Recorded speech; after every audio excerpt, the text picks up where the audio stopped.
Sorry. You can forget Gilead because he has already left for another meeting. So please, just sorry for...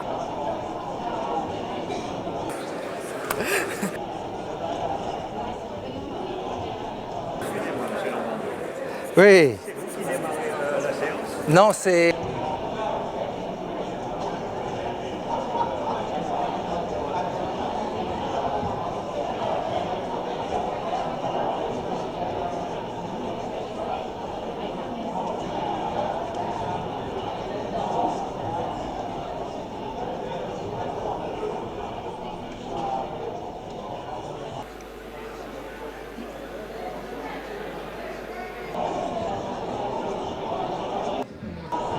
C'est en français? Ouais, ouais. Tu me l'as dit. D'accord.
You ready to rock and roll? I'm taking that energy from you, right? Good. Good. And it's good energy.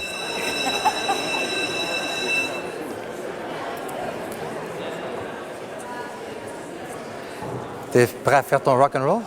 Ah ouais, Ouais? bon, ouais, ouais. Ça va aussi aller très vite comme ça. Tchac, tchac, tchac, tchac. Ouais.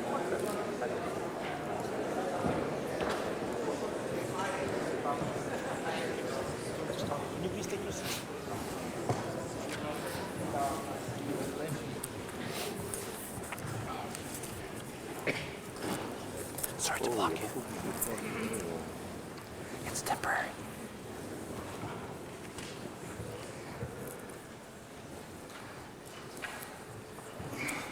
On va démarrer un peu plus facile. Je peux démarrer. Voilà. Good afternoon, ladies and gentlemen. Welcome back to the rooms. I think we should start. And thank you very much for your coming back. And we have very good discussion this morning, which set very important and good tone for us to discuss how exactly we can integrate NTDs into the global health and global development. That's absolute theme for this afternoon's agenda. And in interest of time, because I see so many speakers, probably we don't really have opportunity to speak this morning. That's why we have more speakers probably in this afternoon session. I will short my welcome. But anyway, I'm glad to hand over to this afternoon moderator as Daniel Normandew, who is a very good moderator. You will see how exactly managed this afternoon session. So now it's your floor. Thank you very much, Norm. Good. Thank you, Dr. Mingui. Good afternoon, everyone. And for those of you who are here this morning, welcome back. This afternoon session is essentially focusing on a number of objectives that I'm going to be inviting Dr. Engels to share with us. But essentially, for those of you who are here this morning, we really focused on the what and the so what.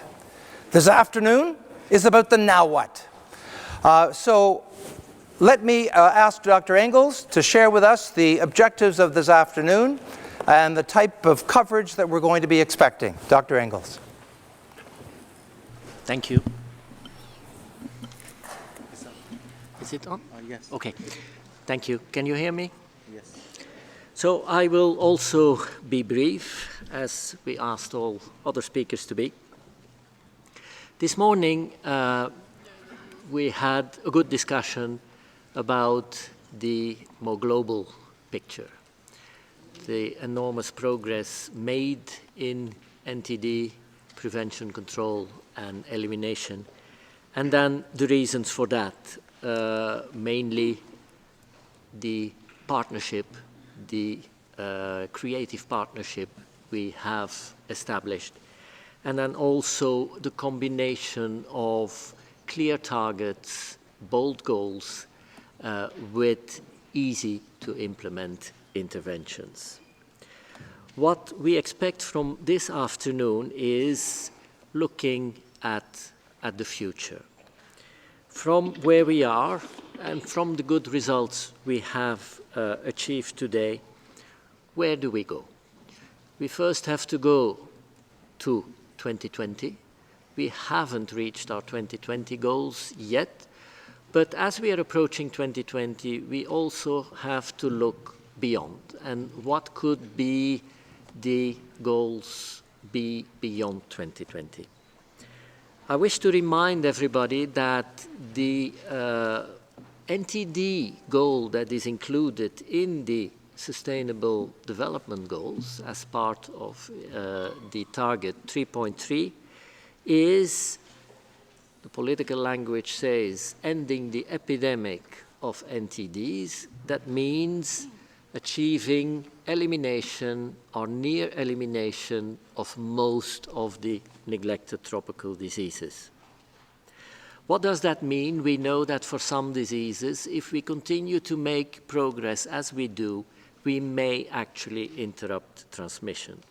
For others, we know that there may still be some residual cases left because of the technical nature, because of what these diseases are.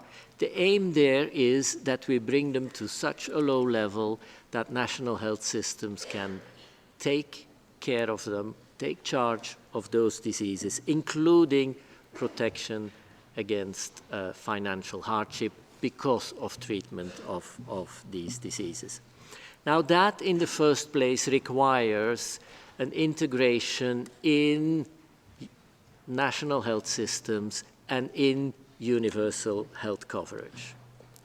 On the other hand, we've talked also this morning a lot about the cross-sectoral interventions that are more fundamentally preventive, vector control, veterinary public health, and provision of water and sanitation. That is development. So here we have to integrate NTDs in development, because that development will provide us the ultimate prevention and sustainability of elimination. Now, for water and sanitation, it is relatively easy because there is a specific goal, goal 6, that deals with water and sanitation.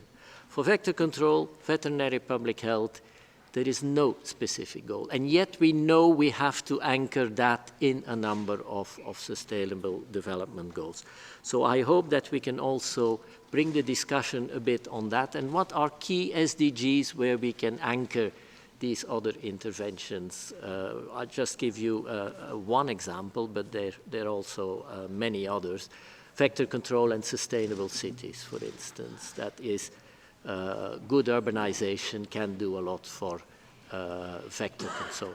So that is what we expect from the discussion this afternoon. Thank you. Ladies and gentlemen, we'll move on. This afternoon is really about giving voice to those of you around the circle and others from civil society and other key stakeholders on the way forward. There are also with us today, Regional Director from Eastern Mediterranean Regional Office, WHO, also the Regional Director from the African Regional Office as well. And I'm going to ask both RDs, but beginning with Dr. Moeti. Dr. Mengwi, did you want to say something before I turn to them? Probably you forgot to introduce yourself. Oh, I thought you had. My name is Nomado. I'm very pleased to be here, very privileged to be your moderator this afternoon. I'm from Canada, and my sole objective is to give voice to those of you who have demonstrated an interest in sharing your views, sharing your insights, and sharing your wisdom and commitment. This morning was an extremely inspirational session. It was really about passion, about commitment, about really getting to an end game. So today, this afternoon in particular, it's about really digging deeper, taking a bit of a deep dive on certain issues like financing and others that we'll be describing in a few moments, to give voice to those ideas and what really needs to happen next to actually continue the progress that you've realized over the last 10 years. So, for the benefit of those who are not here this morning, let me ask Dr. Moeti, what were your impressions of this morning? It was extremely inspiring. There were many commitments that were made, and of course the enduring energy that needed to be invested really came across. Your impressions, then I'll go to Dr. Fikri. Yes, thank you very much. I was indeed inspired by what happened this morning. I think we heard from many voices, national leaders, ministers, development partners, including those who made very encouraging announcements of support, the pharmaceutical companies, so the private sector that's supporting this work, and some other partners, academic institutions that are doing research and helping us learn as we go along what we need to do better.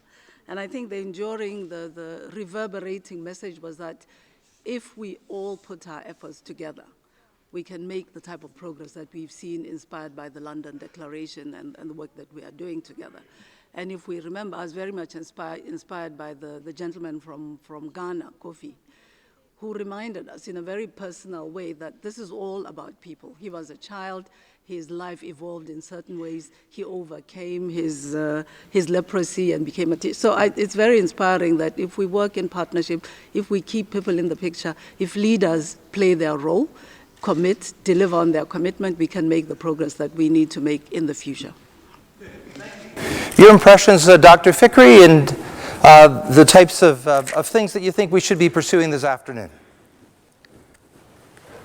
Thank you very much for giving me this opportunity. This is the second time to talk to the audience here, so it's my pleasure.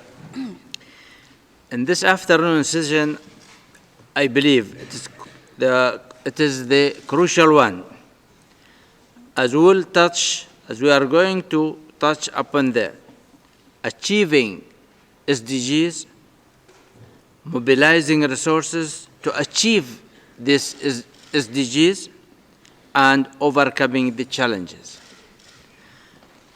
I want to affirm my personal commitment to accelerate progress towards the SDGs goal in the region and to be achieved through the targeted action on NTDs. So I will show that how I put this plan. To this effect, we are developing a regional roadmap. So this roadmap, my roadmap for 2017-2021, includes a clear vision with milestones and goals by 2021 we aim at. These are for NTDs. First, eradicating or eliminating guinea, lymphatic filariasis, and onchocerciasis from the region. Secondly, eliminating schistosomiasis and trachoma from the most countries. I wish all countries. Thirdly, intensifying control of cutaneous leishmaniasis, leprosy, soil-transmitted helminthes, and mycetoma. To implement the roadmap, we need more commitment from the government. That's where I am working on right now. Secondly, commitment of the partner, sustainable commitment from the partner, which we hear today morning. It is very encouraging within the region and outside the region. In this regard, I want to strengthen resource mobilization for NTDs so that financial support is no longer will be a constraint. so we will have a sustainable financial support. Then I expect that the discussion today in this afternoon will identify existing challenges, foresee new ones, and identify ways to overcome them so that we reach our endpoint goal, that is no NTDs or the world-free NTDs. I hope that, and this is it should be our dreams, and we want to make this dream in the reality. Thank you. Thank you, Dr. Fikri.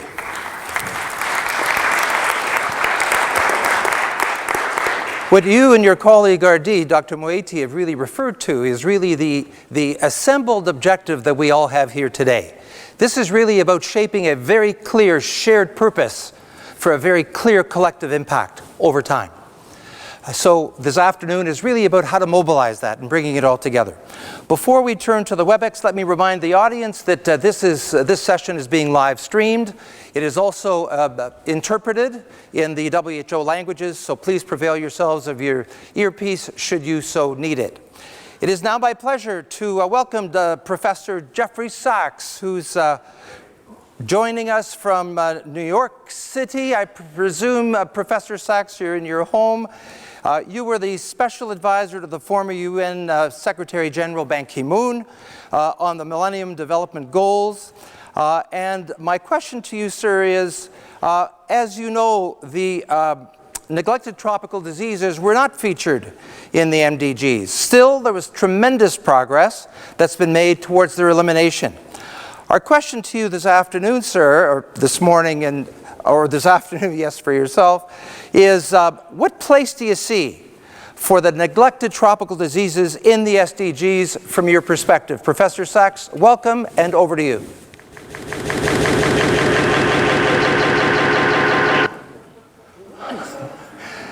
I'm reminded that we do have the technology.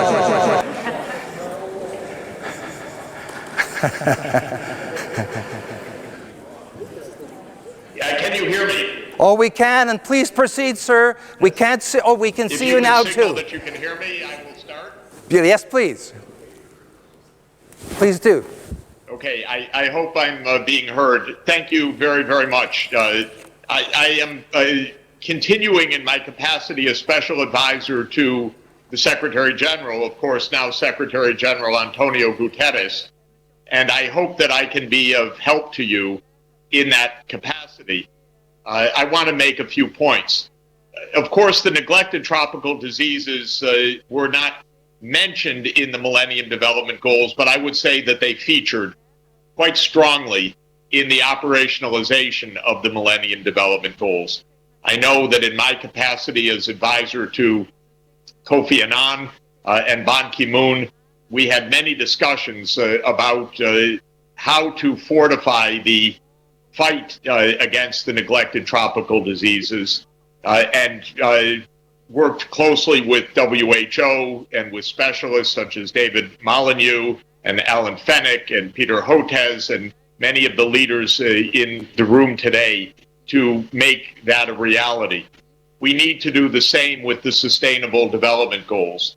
The excellent paper that has been produced by Mathieu Benger, David Molyneux, Stephen Lindsay, Christopher Fitzpatrick, and Dirk Engels, showing that the NTD control would contribute to all of the Sustainable Development Goals is a very powerful document and a very important one, and I sure will use it in my advocacy to emphasize the centrality of the NTDs. But I would like to make some operational points very, very briefly for you. First, it is important for the scientific community to be very, very clear about what to do, what can be controlled, how these diseases can be controlled, what the best modes of implementation are. We still have what I would call noise in the system. For example, the Cochrane review that has repeatedly attacked the concept of community-based deworming. I believe it has done so naively irresponsibly, contrary to the best evidence, but I think that it's extremely important for WHO to be extremely clear on a science and evidence-based standard, of course, on how the NTDs can and should be controlled, and why mass prophylaxis or mass treatment in certain contexts is absolutely necessary. Second, I would like more clarity on the delivery modalities. To what extent are these vertical programs? To what extent are these vertical programs integrated strategies so that 4 or 5 or more of the diseases are simultaneously controlled? And to what extent is the control of these diseases to be integrated into health systems practices? For example, what is the role of community health and community health workers in the delivery of NTD control? What are the specific modalities? To what extent are there models that are absolutely working and that need scaling up? The third point that I would emphasize is the financial and other constraints. What are they right now? We have, it seems, an arsenal of effective medicines. We have, it seems, an ample history of successful implementation, some dramatic results near to the point of eradication and certainly elimination of many of these diseases. We have, therefore, a powerful set of demonstrations and a roadmap, but I don't have clear in my own mind, for example, what are the barriers at this point? Are the barriers a lack of national policies? Are the barriers a lack of global financing? Are the barriers a lack of ability to monitor results, measurement, metrics, follow-up? This would be a very, very big help, I think, to the policy world to have not only the clear modalities of what to do agreed by the scientific community, put into very operational terms, but then a clear guideline on what the limits are. I'm an economist. Typically, I find that money is a big obstacle.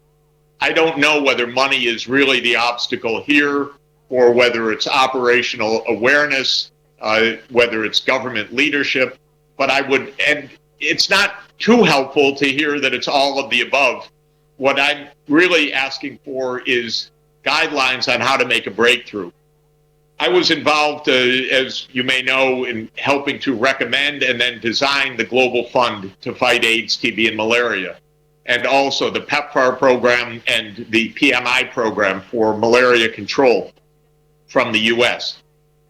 In each case, the idea was to integrate money, delivery mechanisms, national plans of action, and cooperation of the pharmaceutical industry so that there could be a mass-scale approach.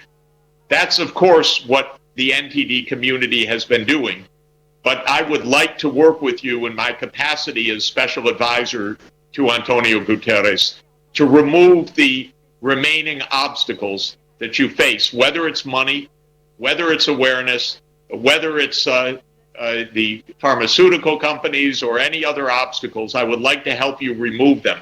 So let me end here by emphasizing the mobilization aspect of this meeting. What precisely is needed now? If you come back to me, I will have opportunities in the next couple of weeks to share your insights in detail with the Secretary General. I will be with the major donors soon. I would like to hear concrete recommendations of where money, leadership, advocacy, or improved practices can play a key role. Thank you very much. Thacks, thank you very much. We appreciate your continued commitment and advocacy, and I was noting in the room that people were taking notes in terms of their asks and the types of things that would be helpful in helping move this agenda forward. So Professor Thacks, thank you very much, and have a good remainder of your day, sir. We will move on. Ladies and gentlemen, this morning, for those of you who were here, we heard major commitments made by governments, by NGOs, by industry, commitments that would actually demonstrate the contribution that those entities were ready to make. But we did not have the privilege of hearing from Nigeria. So we have Senator Professor Ayade. I will give the floor to you, sir, as you did not have a chance to share your views this morning, so that you can do so now. Thank you. I, like most other young African children, were born into a very poor community without access to water, sanitation, and hygiene. Yeah, without access to water or hygiene. But surely, given the circumstance of African situation, obviously, because we all know that 80% of diseases in Africa are water-related. Therefore, water being a major carrier has remained a key challenge, even as we speak today. Your question stands, where are we now and what is the future? Today, as we speak, the predisposing factors have not changed. Africa is still exactly in the same situation. Lack of water, lack of hygiene, lack of sanitation. Unfortunately, the situation is not getting better. As African kids continue to find this situation, unfortunately, the situation we have is the introduction of mass drug administration. Of course, that has shown commendable results. However, even as these drugs are introduced in their large heliports to Africa, the challenge, the logistics challenge of administering these drugs remains very strong. Because there is inadequate political will, because the affected population that depend on these drugs are actually not seen in political cycle as those that are politically relevant enough for you to think of focusing on them. And therefore, you have a situation where you ship in large amounts of drugs, costing millions of dollars, like we've heard this morning, shipped over to these people, and the political structure that requires that will to cascade these drugs down to those who need them most, don't do that. What you have, therefore, you have this large amount of money spent, drugs mobilized, moved into Africa to the respective countries, and we have these drugs sitting in the store in uncomfortable conditions, wrong storage conditions of the drugs. The drugs, therefore, become ineffective over the course of time. Time has come when World Health Organization must recognize the fact that the supply of drugs is not enough in the chain process. There must be a deliberate effort, a clear understanding of developing a structural and normative framework that can guarantee that these drugs distill down to the person that needs it most. Therefore, we have a big challenge of delivery distribution. We have a big challenge of mobility management. As we speak, those who live with those ailments have nowhere to turn to. So while the local government deals with issues of training and, of course, advocacy, we still have primarily the logistics challenge of ensuring that this drug gets to the grassroots. And that's why for people like us, who watched and saw my own uncle die out of this kind of sickness, saw my auntie being ostracized for elephantiasis, mistaken to be participating in witchcraft for which she has swollen legs. As I see and I reflect that even as a little child, I saw myself taking my bath in a stream with wounds that come from childhood play. And I just realized, and I asked myself, how did I survive all of this to get to where I am today as a governor, professor, senator, and a lawyer? I believe that as I recall with this shame, but I give glory to God, but there are millions of young Africans out there in the same situation that I had 40 years ago. It's my pleasure, it's my prayer that World Health Organization must go with the drugs, must go hand in hand. The first foot has gone into the door. The second must go to actually drive these drugs to the core areas of need. Thank you. Thank you very much. Senator Yade. Thank you. Ladies and gentlemen, we're going to begin to dive in the specific thematics that were identified for this afternoon's session. And there are three parts to it. Part 1 is really focusing on progress to 2020 and the changing NTD landscape, and I will be probing various folks in the room about specific things that really refer to that landscape and looking again beyond 2020. The second part is going to be about the role of universal health coverage and the SDGs in that changing landscape. And the third scene is really going to be focusing on NTD financing in the area of UHC and the SDGs. Now, to frame the first part, I'm going to be calling on Mathieu Bengert. And what Mathieu is going to share with us and his colleague a little later on is really drawn from the NTD, the fourth NTD report, which was being released today. So Mathieu, the floor is yours. Please help us to set the scene before we direct questions to participants. Mathieu. Thank you, Daniel. Ladies and gentlemen, the fourth report reflects on progress made in eliminating and controlling NTDs towards WHO's 2020 roadmap targets. Preventive chemotherapy was supported in the African region by mapping out more than 85% of districts in countries at risk. This facilitated an increase in global coverage such that almost 1 billion people were treated in 2015. Innovative and intensive disease management has led to historically low numbers of cases of sleeping sickness and visceral leishmaniasis. An integrated approach to the skin-related NTDs will further strengthen surveillance and clinical management for these diseases. Vector ecology and management is part of the continued WHO response to the Zika outbreak. Moving forward from this crisis, the global vector control response will integrate efforts against dengue, Zika, chikungunya, and other Aedes or vector-borne diseases. Veterinary public health has been strengthened by the collaboration of the WHO, the Food and Agricultural Organization, and the International Organization for Animal Health. Their joint vaccine bank has enabled the delivery of 8 million doses of rabies vaccine. Finally, a joint strategy with the WASH sector means that investments are being targeted where they will have the greatest impact. Ladies and gentlemen, the fourth report also considers the challenges ahead in eliminating NTDs. As we move towards the later stages of elimination and scale down interventions for some diseases, we need to ensure continuity for others. More effort will be required in insecure zones and otherwise hard-to-reach areas. Emphasis will need to be placed on surveillance to target pockets of high transmission and prevent resurgence.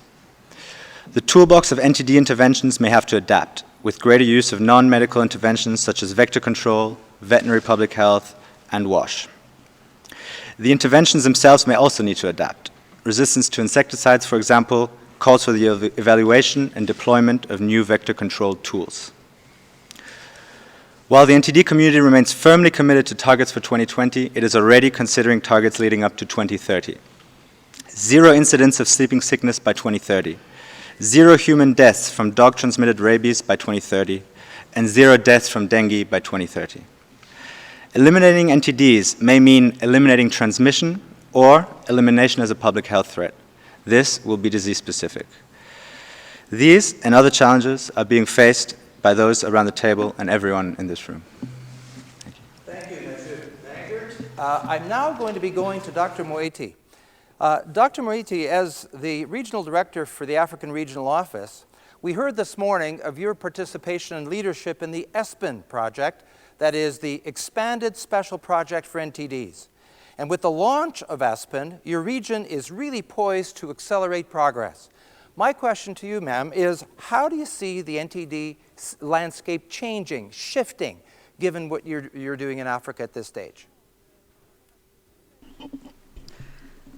Thank you very much. I think just to build on a few points from the previous speaker, I think we are seeing that countries are at different stages of progress. So what gets done will need to be specifically designed for the stage that each country has reached.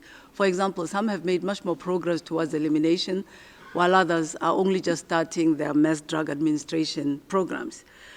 For those that have made some progress, we will need to be drilling down in much more detail in terms of the data that we are collecting in order for it to be refined for the situation to enable action. So for example, from some of the countries, as far as onchocerciasis is concerned, we will need to have much more geographic, specific, and detailed data from mapping that will determine the progress where we are towards elimination, for example. It also means that we have countries like Togo and Malawi where they have made so much progress that now the focus should be on surveillance. So has this progress that has been documented, is it really being sustained? We need to invest much more in data, invest much more in surveillance. We still have a lot of work to do to reach the coverage that we need to. Apparently, as far as mass drug administration is concerned overall, we've only reached 50% coverage, even if we have made so much progress in the last 50 years. So the questions were being asked, so what does it need? What does it take in order to do this scaling up? What sort of combinations of interventions, delivery mechanisms do we need? I'm very interested in the question of integrating into health systems, because we know, we've had experience of some of our big global health initiatives, the Global Fund, Gavi, where the integration into health systems has proven to be extremely challenging. So we have many lessons to learn from the work that was done there. What does it take to have a procurement and supply management system that makes sure that the drug, the vaccine, reaches the most remote areas and actually is delivered into the mouths or by injection into the skin of the patients? I think this is extremely important. I also think that we've learned a lot from multi-sectoral work, for example, in the area of HIV/AIDS or even in communicable disease control around water and sanitation. So we need to take the global joint plans beyond those plans right down to the local level. We have countries in Africa where we have cholera outbreaks, and the water and sanitation people have their plan and the health people have their plan. In order for those to work together in the same geographic area, believe me, takes a huge amount of advocacy, insisting, and even appeals to heads of state to give instructions to their ministers to make their plans more flexible. So I think what we need to do is really learn from some of what has happened with regard to our work on NTDs, be much more rigorous in terms of how we are identifying not just coverage levels, but outcomes, as we were challenged to do by Sir Christopher this morning, and then really build on what we've seen happen in multi-sectoral work to make it work at the local level, beyond the plans that we'll be writing at the global and even at the national levels. Thank you. Thank you very much, Dr. Meiti. Let me now go to Burkina Faso. We have with us Professor Nicholas Maida, the Minister of Health. And Minister, with the emergence of neglected vector-borne disease in your region, like dengue, chikungunya, Zika, Minister, how does your NTD master plan respond to these new emerging challenges, given what you're facing in Burkina Faso at this time? Sir. Merci beaucoup. Well, thank you very much for giving us this opportunity. You know that onchocerciasis has been present since 1974 in Burkina Faso, or the response to it has been there, and we've now made progress, and we've assessed that progress in 2016. We still have 14 neglected tropical diseases present in the country, and you've stressed dengue. We saw an epidemic of dengue in 2016 with about 2,300 cases, leading to about 20 deaths. And of course, we don't want to see that ever again. And with the help of this program, we hope that we'll be able to achieve that goal. As Nigeria has said, NOMA is also a problem, and that hasn't yet been integrated into the list of neglected tropical diseases. We still need some support for that, because we are as poor as any in trying to deal with NOMA. So, turning to elimination. Burkina Faso would like to draw lessons from what has been done for HIV/AIDS, and there we've been effective in Burkina Faso. Since the 1980s, we had 10% prevalence among pregnant women, and we've now brought that figure down to less than 1%. And how have we achieved that? Well, we had a political approach to combating HIV/AIDS with multi-sectoral action, led by the President himself, so that all sectors were working together with a clear plan and a clear single unified budget and assessment framework. So they are the key aspects that were put in place to ensure that we provide an effective response to HIV/AIDS. So we need to draw the lessons from that process. We need to ensure that WASH communities are in place, education needs to be involved, all of our partners need to be involved in this effort if we are to combat neglected tropical diseases. So if we can draw lessons from the HIV/AIDS example, then that's the message I think that Burkina Faso wants to stress. We need a multi-sectoral effort. We need education involved. We need WASH actors involved. And that can be successful in eliminating neglected tropical diseases. I think you also have spoken of the importance of political will and the need to integrate various efforts in order to achieve one specific goal. So thank you very much for that. To the Cook Islands, we have with us the Honourable Glassy. Sir, you have had a particularly unique journey in your part of the world, and where you've accomplished quite a few targets in the NTDs, but now you seem to be shifting towards NCDs, that is non-communicable diseases. Could you please take a few moments, sir, to share the journey that you've experienced? Thank you. The elimination of lymphatic filariasis in our case, or in our experience, is actually due to a large part to the grassroots team approach and the dedication of those health workers and the community at large, and also the technical support provided by WHO. Must emphasize that the mass drug administration program at community levels is implemented through our child welfare clinics and our health centers, which was implemented back in 2000.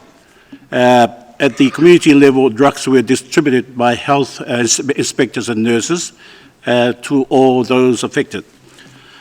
Training is a very important, critical part of the health staff, looking at the ways of implementation of the LF elimination program and the MDA program. The training focused on imparting knowledge on the social and economic impacts of LF, the objectives and rationale of the MDA program, the importance of high treatment coverage, and dealing with adverse events due to treatment. Between the period of 2000 to 2006, a span of 7 years, we conducted 6 rounds of mass drug administration. It is also important that we have never received any complaints of non-compliance, so everybody, the whole community was involved in making sure that LF has been eliminated. Finally, I just want to say your questions of what happened and where to. We believe as a result of the success of that program that we were able to manage to eliminate elephantiasis or lymphatic filariasis. We were actually recognized by WHO last year with an award. And I must also say that it is extremely important to have that political will, that financial and technical support, and people that are fully committed collaboratively and becoming result-oriented. Collaboration with government agencies, civil societies, and development partners, as far as we are concerned, is absolutely critical. Thank you. Thank you for your comments and insights. The journey that you've taken is really inspiring because, similar to what happened in Burkina Faso, it really is about the ground experience that informs the decisions that you make, and the political will and the leadership that's required to make it happen makes all the difference. So thank you for sharing that. I'm going to go back to Dr. Fikri. This morning, sir, as I was listening on to what you had been sharing with the audience, I heard about your expertise, but mostly about your passion and commitment towards NTDs. Dr. Fikri, the member states of your region are extremely diverse, as we know, and some are facing a state of ongoing crisis. What does that mean or imply for the changing NTD landscape, and what does it look like for you? Okay, thank you. As you know, the Emro region, during the election for RD, we prepare a statement for the challenges that the most challenges in the region and what are the priorities, I think. In my statement, I put, first of all, the emergencies that's going on in the region. Either it is man-made or it is a crisis, it is a conflict, which is a chronic in some countries. And this is reflecting very bad on the health system. To a certain extent, maybe, you know, to the infrastructure of the health infrastructures and the indicators. The other issues, we have also challenges in relation to the diseases related to the threatening the health, international security, health international security. That are these diseases which should be under the guideline and the control of international health regulations, like cholera in some area, acute watery diarrhea, and also we are having some other sorts of challenges also, the natural one, as drought in Somalia, and now the drought and pre-famine situation. And when I go to the office in the morning, I see all these are on the table, so I have to look at every one of these. But I want to assure you that this region, we have a very good technical team. We have a very good history. We have WHO know-how is very strong in the technical area. And those directors, they know where to go, what to do. So I will give you the example of some of the NTDs in the region in the presence of these challenges. So in 1 minute, I will finish. With regard, I didn't finish in the morning. So if we come to the trachoma, for example, I would like to start by saying that 2 out of the 3 countries that have been validated as free from the disease at the global level are in Emro. So these are 2 countries, are Oman in 2012 and Morocco in recently 2016, and there is 3rd country is coming on, which is Iran, also on the line. So that in response to this emergency, but still the work is going on the other hand. Nevertheless, trachoma is still a public health problem in the region, in several countries in the region, and we need to intensify the effort to get rid of it. As to lymphatic filariasis, we expect that by end of 2017, 2 of 3 endemic countries in our region, Egypt and Yemen, will be validated as having eliminated the disease. So this is another achievement. Progress has been made also with regard to leishmaniasis, onchocerciasis, and leprosy. But in conclusion, we can see, although much has been done, we need more support from the partners and the stakeholders, including those from our region. So I have made trachoma elimination a flagship program of my administration in the 5 years. And I want to foster high-level commitment from the government, which I am working on now, and from the partners to sustain their efforts. So we can say there is nothing is impossible, everything is possible. But if we have the willing, we will go and we will achieve. So I think NTDs needs strong support and needs our belief that these diseases should be eradicated. Thank you. Good. Thank you, Dr. Fikri. Thank you, and we're counting on your leadership in really moving things forward in your region. Thank you. Let me now shift to Dr. Emily Wainwright from USAID. and you're the leader of the NTD team. You've said that the hallmark of USAID's and its partners' success has been integrated treatment. As we scale down mass treatment for some diseases, what sort of transition is being planned? Dr. Wainwright. Thank you, Daniel. That's actually a very timely and relevant question for us. In the USAID portfolio, we're supporting 25 countries right now that are trying to pursue their elimination goals for lymphatic filariasis. All those programs have some degree of integration, and so that's allowed us to deal with more than just lymphatic filariasis. And over the last couple of years, through the impact evaluation work that's being achieved, we're finding that across those countries, there's almost 200 million people who no longer require treatment for LF. So the good news is we're winning. The challenge is now, how do we sustain the gains as we turn off those programs and actually build on the capacity that's there to use for other NTDs? And so we're trying to look at this from a couple different perspectives.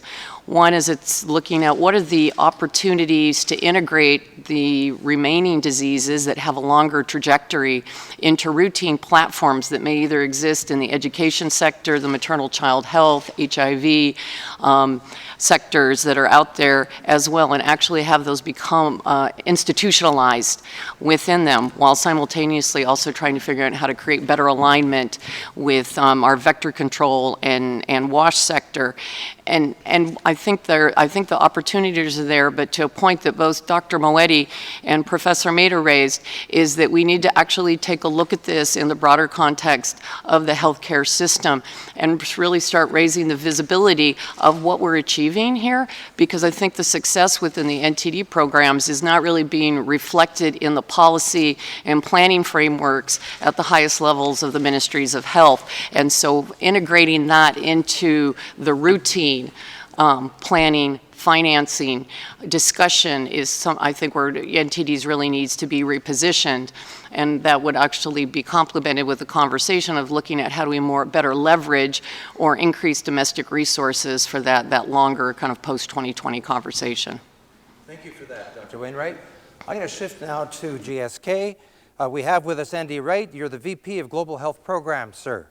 And my question to you is that, of course, we know that GSK is committed up to 1 billion tablets of albendazole annually for the mass treatment of lymphatic filariasis and soil-transmitted helminthiasis. Lymphatic filariasis is on track for elimination in many countries by 2020. I knew I'd trip. Soil-transmitted helminthiasis demands a longer time horizon, we know that, and the involvement of the water and sanitation sector. Now, my question to you is, in this context, what does this mean for your donation program? What are the implications, and what are you taking into account as you move forward? Sir? You are on now. I am on. Excellent. So, yes, in this room, actually, 6 years ago, my CEO committed that we would have capacity for 1 billion albendazole tablets per year, and we actually shipped 1 billion just over last year. So we've delivered on that, and fortunately, the world has taken up that offer.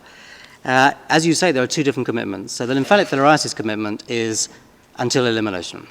And that's matched by Merck, and that's, as we heard this morning, is also now matched by ASI for the DEC. So the world's got all the drugs you need to eliminate lymphatic filariasis, and we're in it until that's done. The good news is that the demand for lymphatic filariasis albendazole tablets is now falling. As we get into the second half of the program, more countries are finishing and stopping MDA than are starting. So that's good news. It's particularly good news because it means hopefully my capacity is not going to be under pressure and exceeded in the near future. And it creates an opportunity to use, to free up that capacity to use to make albendazole tablets for STH. Now the commitment for STH is a little different. We were asked by WHO if we would donate albendazole for school-aged children. And we signed up, as we all did, 5 years ago to the London Declaration targets for 2020. So now, as we approach 2020, we need to think about, well, what happens after that? First of all, we need to secure the gains we make already. When we lift albendazole pressure on LF, we mustn't let STH rebound. But secondly, what are we going to do beyond 2020? At the moment, the targets in the WHO roadmap are to treat 75% of the children. But I hope that in the 3 years we have until we reach 2020, we will use that time, the NTD community will use that time to generate the evidence for a more ambitious goal post-2020. I would really like to see, as Chris Hon said this morning, to have a sustainable impact on soil-transmitted helminths, you need to interrupt transmission. So we want to see the community generating the evidence that will inform, hopefully, a new strategy, a new goal that WHO can set for post-2020, which I can take to my management. That will be exciting. And then I'm pretty sure you're pushing against an open door with GSK that we'd be very receptive to continuing our contribution to eliminating STH where it can be done. All right, thank you very much, and we're looking to your ongoing commitment, sir. Thank you. Let me shift over to your pharmaceutical industry colleague, Dr. Klaus Brill. You're the Vice President of Healthcare Programs at Bayer. Your company, sir, donates medicines for the treatment of sleeping sickness. As we heard this morning, there were less than actually 3,000 cases in 2015. My question to you, sir, is what are the particular challenges facing a donation program that you might be involved in the closer you get to elimination? What are the types of issues and challenges that you face at this stage in the entire journey? Sir. Is it on?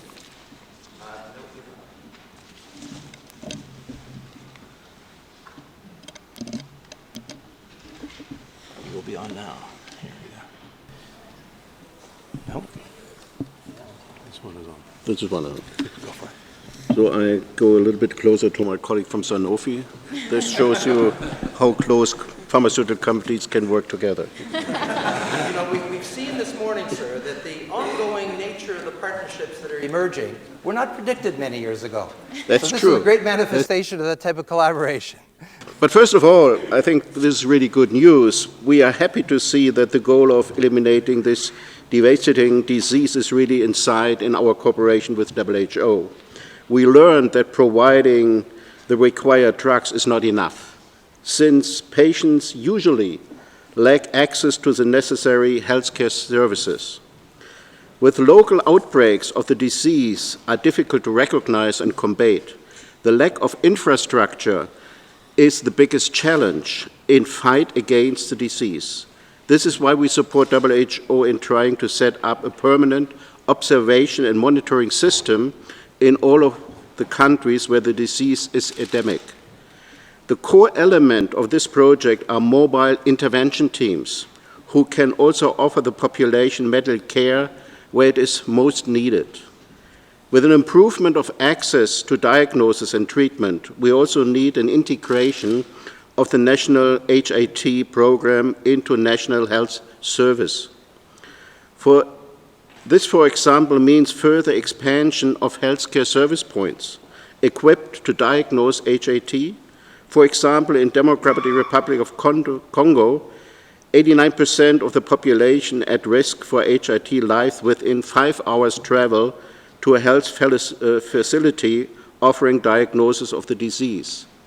But progress has been made over the last years, particularly in active screening and surveillance, case detection and management, the establishment of surveillance and health information system. At Bayer, we have to increase our specific integrated approach, supply insecticides for the prevention of the disease, for example, vector control measures in selected disease foci. And let me end by saying I'm sure increasing strength by increasing donation is a too old-fashioned way of supporting the fight against NTDs.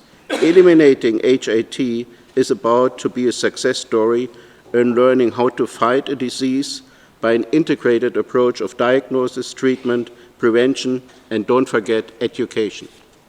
Thank you. Thank you, Dr. Brill. I'm now going to shift to the back of the room, and I'm going to be asking Professor Gracile. Sir, you're the director of the Institute of Tropical Medicine at the University of Zaire. And I'm told that you started your career with ITM at the Lab of Parasitology at the University of Zaire in Kinshasa, where you worked on screening for sleeping sickness. Now, sir, my question to you is, how will the research agenda because we know that the research agenda is really critical to the success of this entire fight.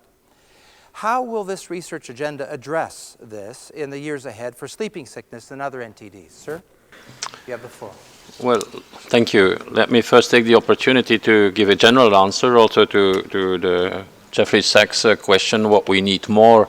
Certainly, if we reach the elimination stage, is again more science. And as has been said here, of course, going with blank mass treatment is something that when you come to the end, when you go over to elimination, you need really more precise and certainly more integrated approaches.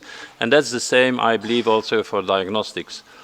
You talk about a long time history when Congo was still called Zaire, indeed.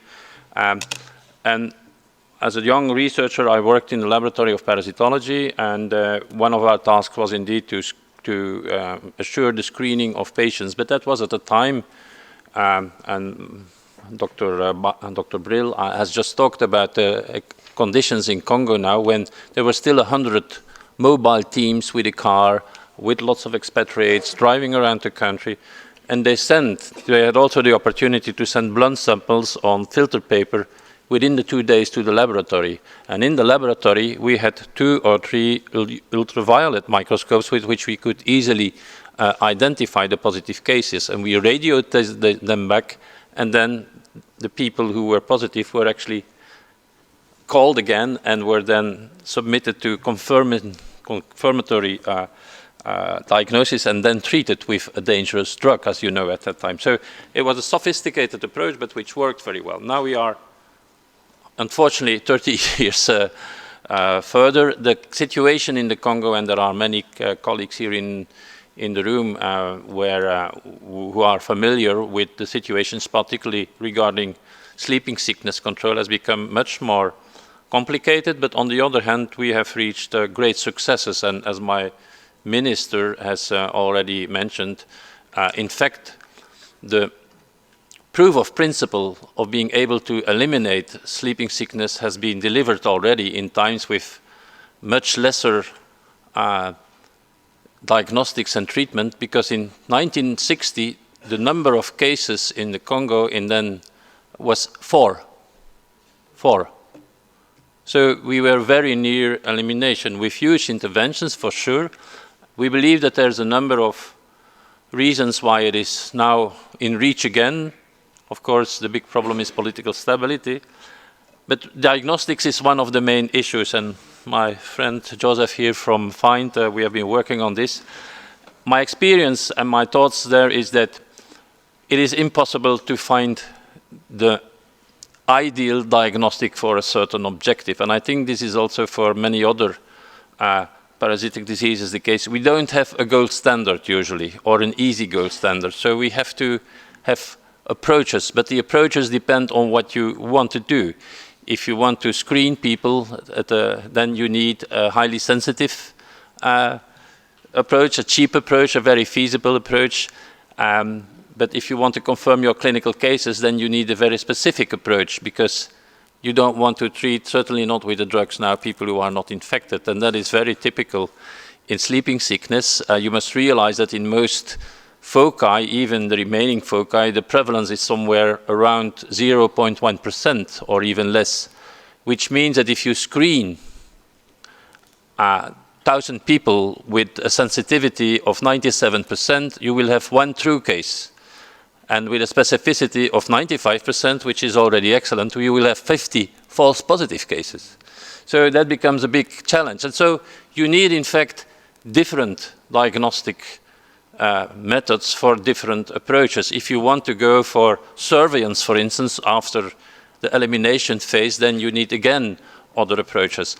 On top of that, trypanosomes are very cunning parasites who know how to escape the immune system by changing codes all the time, and that is also a problem for diagnostics. So it's a very intriguing and challenging scientific and epidemiological challenge, and we think we move forward very quickly now. But I believe in general, also for other NTDs, there is not one single diagnostic for all purposes. And we need really good science to underpin what kind of diagnostics you use for what purpose. That's where I am. Thank you for that, Dr. Gaciles. I'm now going to shift over to Dr. Amuasi, John Amuasi, who's the Executive Director of the African Research Network for NTDs. And of course, we're continuing on really underscoring the importance of the science, of sound science, in a really positive research agenda. Sir, your organization has as its mission to support evidence-based control and, of course, elimination of NTDs from Africa by empowering current and future generations of African researchers. So this capacity becomes increasingly important if you're going to be moving in a very solid and continuous direction. So my question to you, sir, is this. How will African researchers shape the research agenda that others just spoke about? Sir, what's your plan? Thank you very much. Can you hear me? All right, if your good. light is red, you're on. Okay, we're good. Yeah, like many members of my network, I'm both a health professional who teaches and engages in collaborative research and carries out advocacy for NTDs. And so we believe we're in a good position to provide important insights on this subject.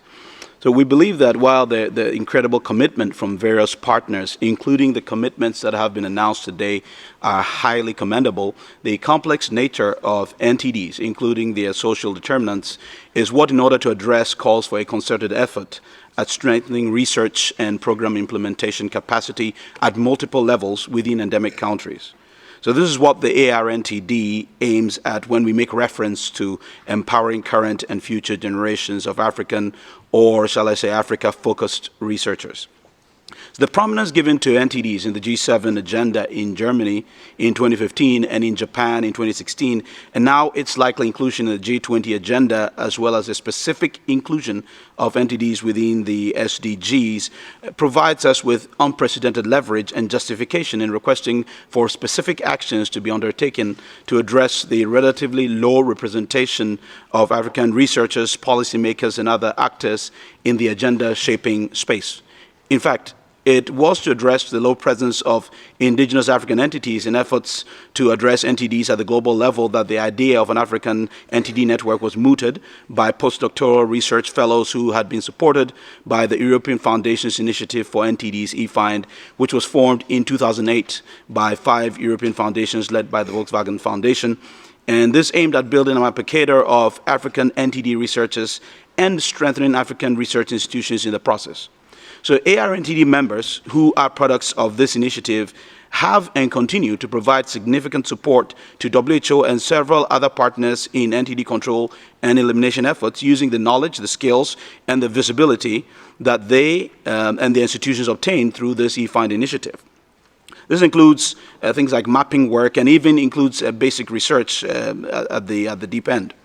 So we have approached WHO and other partners, and we continue to do so to offer our expertise as a wide network of professionals who can provide the research and implementation actions supporting control and elimination for all diseases of poverty by people or as people who are very close to the action.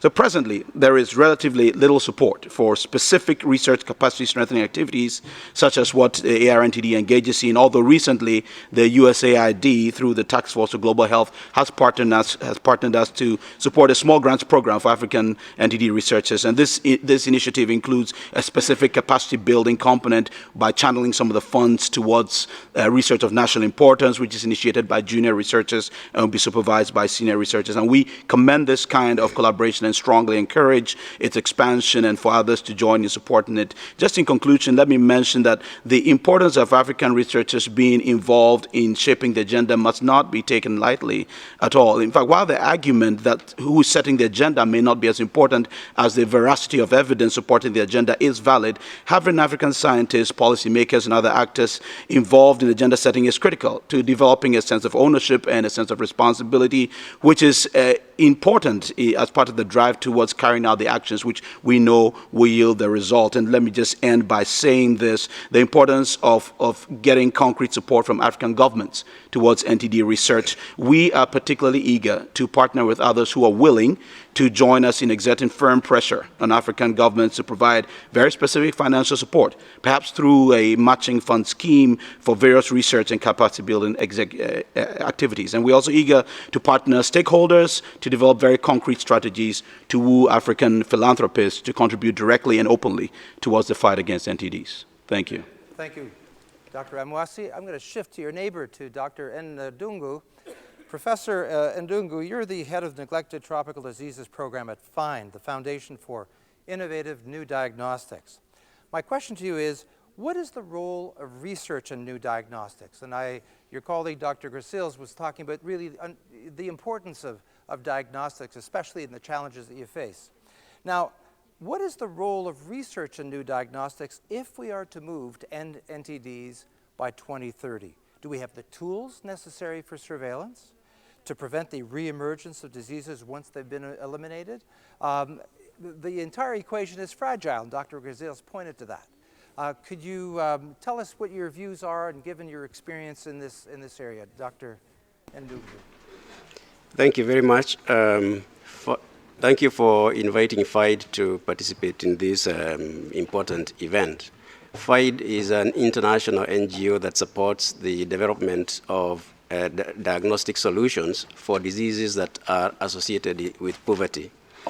Within the NTD program, our flagship project has been the development of the first ever rapid diagnostic test for sleeping sickness that has been talked about yesterday and today, and which is now in use in at least 17 of the African countries where it is having great public health impact. And for that, we want to thank the partners who have worked with us and the funders for that. Now, in order to be able to administer treatment, it is important to have accurate diagnosis. And when we move from just treatment to disease control, it is important that wherever we are carrying out disease control, we are using technologies that enable us to identify the infected individuals accurately. Moving from disease control to the current effort to eliminate diseases, we are faced in a situation where the demands for diagnostics change over time.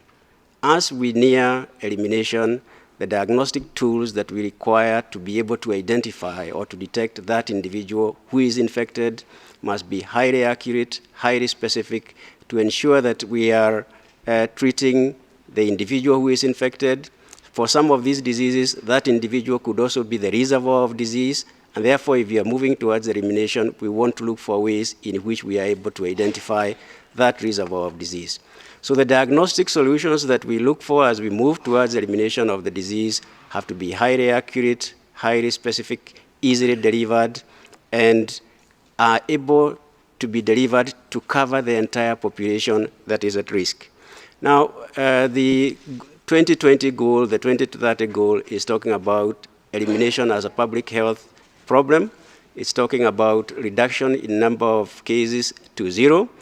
We are, for most of the diseases, not talking about eradication of the disease, which means that we, at that point, we will still be living with us in a situation where the risk of reemergence of the disease can occur.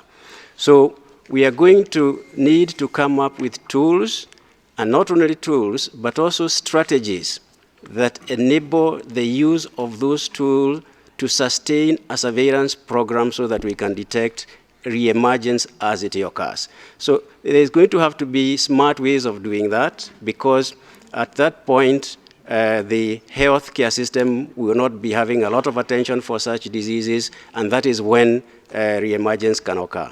And one of the smart things that we think could be done is integrating some of these diseases with others that are co-endemic. And I'll give an example of sleeping sickness and malaria. Wherever you fight sleeping sickness today, you fight malaria. One can imagine development of a test for diagnosis of malaria, which is quite prevalent, while at the same time it is conducting surveillance for sleeping sickness. So the patient will be sent to the health facility for diagnosis of malaria, but since this test is also able to detect sleeping sickness, then there is passive surveillance for this disease as we go along.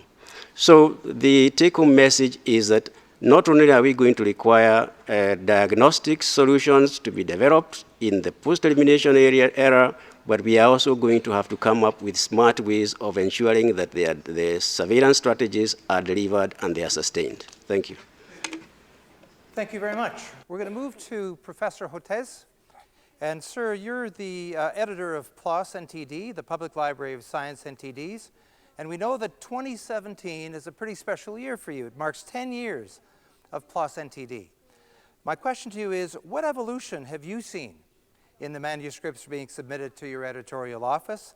Has there been any evolution in terms that you anticipate over the next 10 years? Over to you, sir. Well, thank you so much for that question. You know, the story of PLOS NTDs is really the story of the NTDs. As Jeffrey Sachs mentioned, in the years following the launch of the Millennium Development Goals, somebody had the wisdom to call them other diseases, which really did not generate a lot of enthusiasm or advocacy. And so what happened was myself and David Molyneux and Alan Fennick and Eric Otteson undertook a rebranding exercise to package a group of a dozen parasitic and related infections as neglected tropical disease and talk about the opportunity to bundle them together for an intervention of a package of donated medicines, which we called the Rapid Impact Package. And this came out in a series of papers in what was then called PLOS, Public Library Science Medicine, in 2005. And it built on the work of so many important people in this room, and they haven't been mentioned yet, and I just want to mention them briefly. I'm sure I'll forget some names, and please forgive me, but we've got so many champions here that pioneered the concept of mass drug administration. People like Adrian Hopkins, Paul Emerson, Frank Richards, Pat Lammy, Don Bundy, Lorenzo Savioli, Dirk Engels, Gary Weil, Professor Ramachandran, Nalanthi De Silva, Antonio Montresor, Francesco Rio, Uche Amazigo, Denis Domori, and the power of the journal of the Public Library of Science was that it was an open access journal. That means that there was no paywall, anybody could download it, you could pass it around, and this became very handy when we wanted to mobilize resources for that rapid package. David and Alan were going down to Parliament. I was working with Eric going to the Executive Office building of the White House and Congress, U.S. Congress, and trying not to get arrested. Imagine walking into the U.S. Congress and start babbling on about neglected tropical diseases. But it seemed to have an effect and seemed to help mobilize a lot of resources. So the actual journal of PLOS NTDs was actually created in Berlin. It was done at the 2005 WHO meeting of NTDs together with the German government, the GTZ, it was then called. And at that time, Gavin Yamey, who was the editor of PLOS Medicine, and I snuck away from the meeting to have a walk at the newly created Berlin Holocaust Memorial, which had just started. It's an incredible structure of 2,700 concrete slabs that give you this alternating feeling of empowerment with helplessness of being trapped. And I remember saying to Gavin, we need to do a better job giving a voice for people with neglected diseases and the scientists working in the disease endemic countries. And he agreed. We went back to the meeting together with Alan and David. We presented this concept to David Brandling Bennett, the representative program officer of the Gates Foundation, and it was launched with seed funding from Bill and Melinda Gates. And over the last decade, we've published almost 5,000 articles with 8,000 authors. But the wonderful thing about the authors is a quarter of them are from Africa, a quarter of them are from Asia, and a quarter of them are from Latin America, with a similar representation on the editorial board. And we could do better, but so far we have a third of our editors are women. And we're not quite 50% yet, but that's something we're trying very hard. We pride ourselves. We think we have more women representatives on the editorial board of PLOS and neglected tropical diseases than just about any other journal. The original papers that came out did two things. One pointed about the opportunity to package and bundle interventions, but also to link them with AIDS and malaria. So to answer directly your question, we've still done a very poor job integrating with malaria and HIV/AIDS. The AIDS community still will not recognize that female genital schistosomiasis is a major cofactor in its AIDS epidemic. We get no traction from PEPFAR, the Global Fund. Similarly, they fail to recognize the intimate links between malaria and hookworm and schistosomiasis, so we still have our work to do. I think the other big change is a series of articles that we're publishing now in PLOS, maybe either because of the Millennium Development Goals or in spite of the Millennium Development Goals. There's been a shift in the nature of global poverty and poverty-related neglected diseases, and it's a finding we call blue marble health, and that today most of the world's neglected diseases, including the helminth infections and leishmaniasis and Chagas disease, dengue, leprosy, are actually in G20 countries, the group of 20 countries, the 20 wealthiest economies. It's the poor living among the wealthy who now account for most of the world's neglected diseases, including what we estimate are 12 million Americans who live below poverty and live with at least one neglected tropical disease in the southern part of the U.S.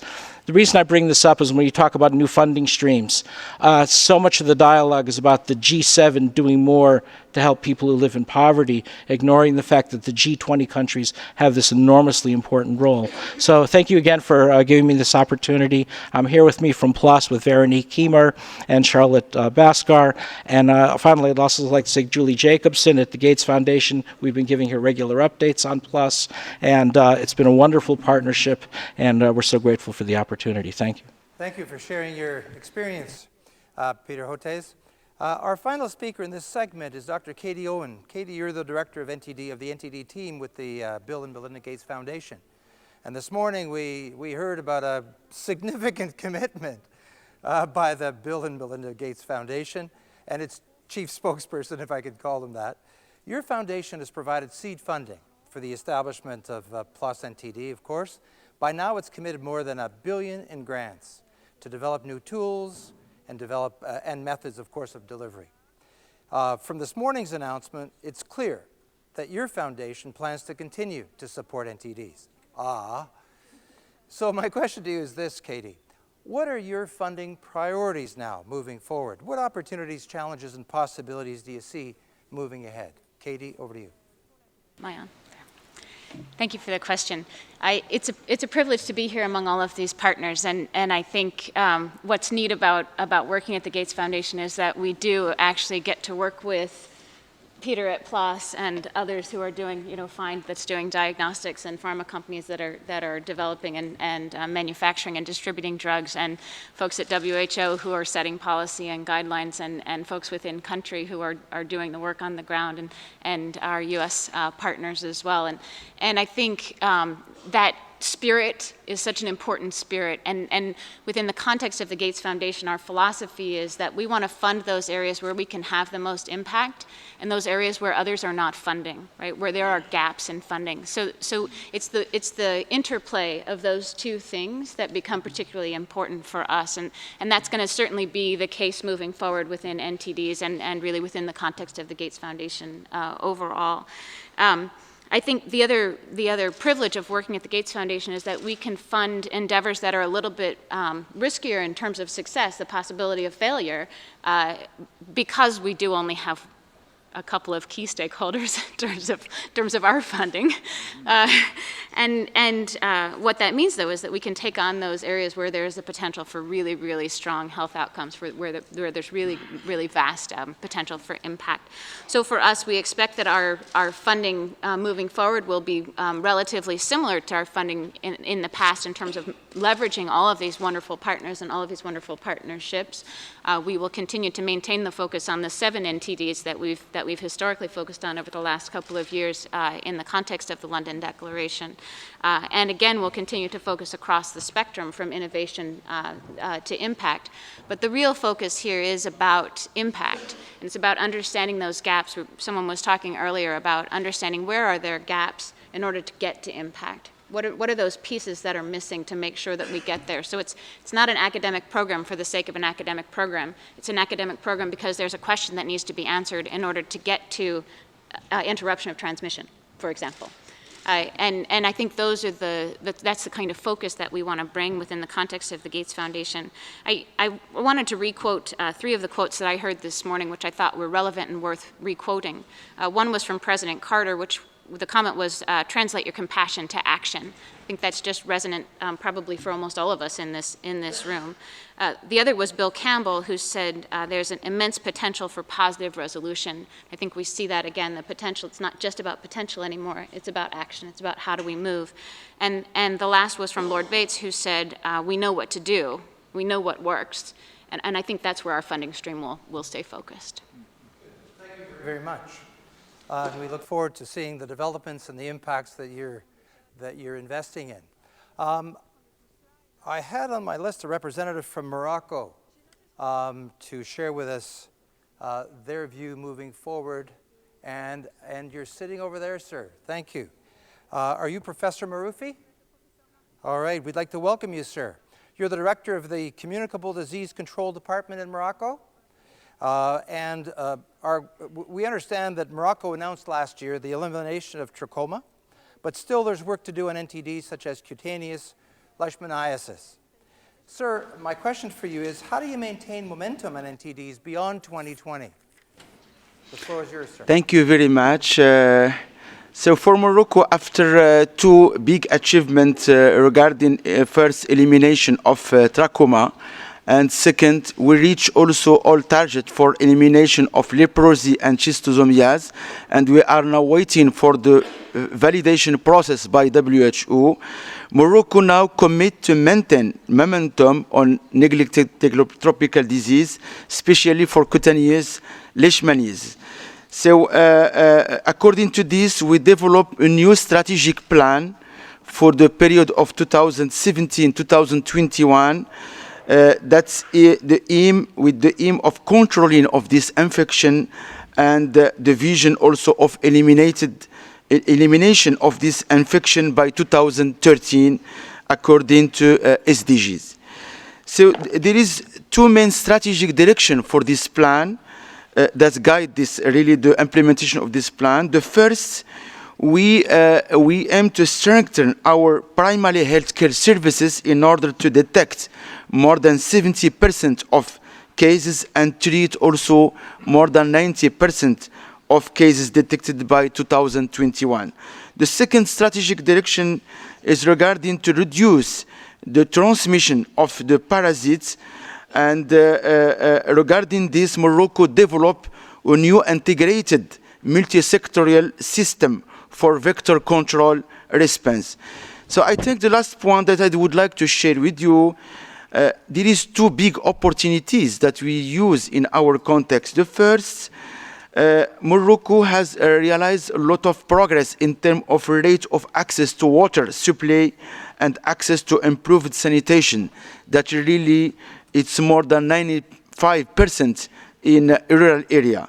The second opportunity that will facilitate also the implementation of this plan, the dynamic of decentralization and regionalization that Morocco are conducted, it will really strengthen our partnership with local governments in order to mobilize more domestic funds and support to our neglected tropical disease program for leishmaniasis. Thank you very much for your attention. Mr. Maroufi, thank you very much for being here. We're going to shift gears now and go into the second part of this afternoon, which is going to be focused on the role of universal health coverage and the SDGs, and of course the changing landscape that we've just talked about in its many facets. I'm going to be asking Christopher Fitzpatrick, a health economist with the NTD Group, to sort of set the scene for us and to share with us the types of things that we should be listening for in the next little while for the next segment. Over to you. Thank you. Ladies and gentlemen, the fourth WHO report outlines two broad goals for NTD programs in the changing landscape. One, eliminating NTDs, that's what we've discussed up to now, but we want to really shift focus now to number two, which is strengthening general health services to meet the needs of communities in which NTDs are endemic. These goals are, of course, very much linked to targets and indicators of the health-related SDGs. First, target 3.3 to end NTDs by 2030. It is projected that the number of people requiring treatment and care for NTDs could be reduced by 90%. And second, target 3.8 to achieve universal health coverage, including financial risk protection. The end of NTDs will, of course, support UHC by strengthening general health services in precisely those communities where health systems are weakest. NTD outreach, including community-based surveillance, community-directed treatment, is a cost-effective and equitable platform for the delivery of other health services. It results in a stronger relationship between health services and the community. Integrating environmental interventions, or intersectoral interventions, we call them that, within UHC can be facilitated by NTD programs using vector control, veterinary public health, and WASH to connect health to other sectors. But the end of NTDs will also be supported by UHC, provided that, one, benefit packages include outreach beyond fixed health facilities. Two, there is at least 80% coverage of all populations no matter where they live. And three, there's no out-of-pocket spending for people already living in poverty. Ladies and gentlemen, the fourth WHO report on NTDs proposes that NTD intervention coverage serve as a tracer of equity, a litmus test, if you will, for progress towards UHC.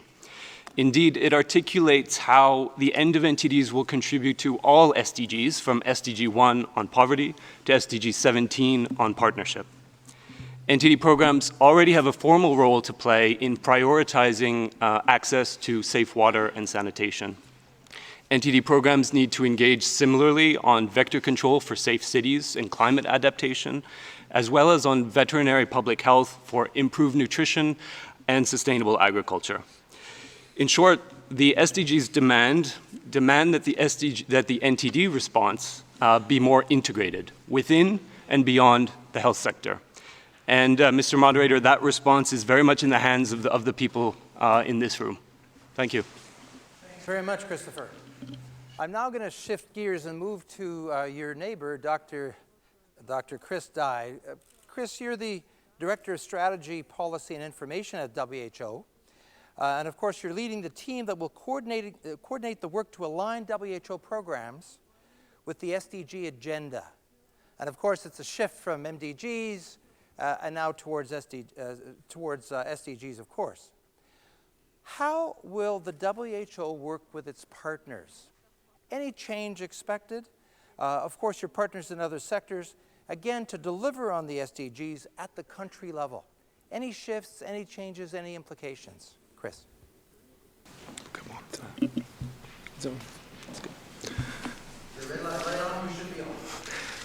Thanks very much for the question about partnerships, which is absolutely crucial, not just to the control of NTDs, but partnerships are really the essence of working on the 2030 agenda, because health has been put in a much broader context: social, economic development, and environmental protection.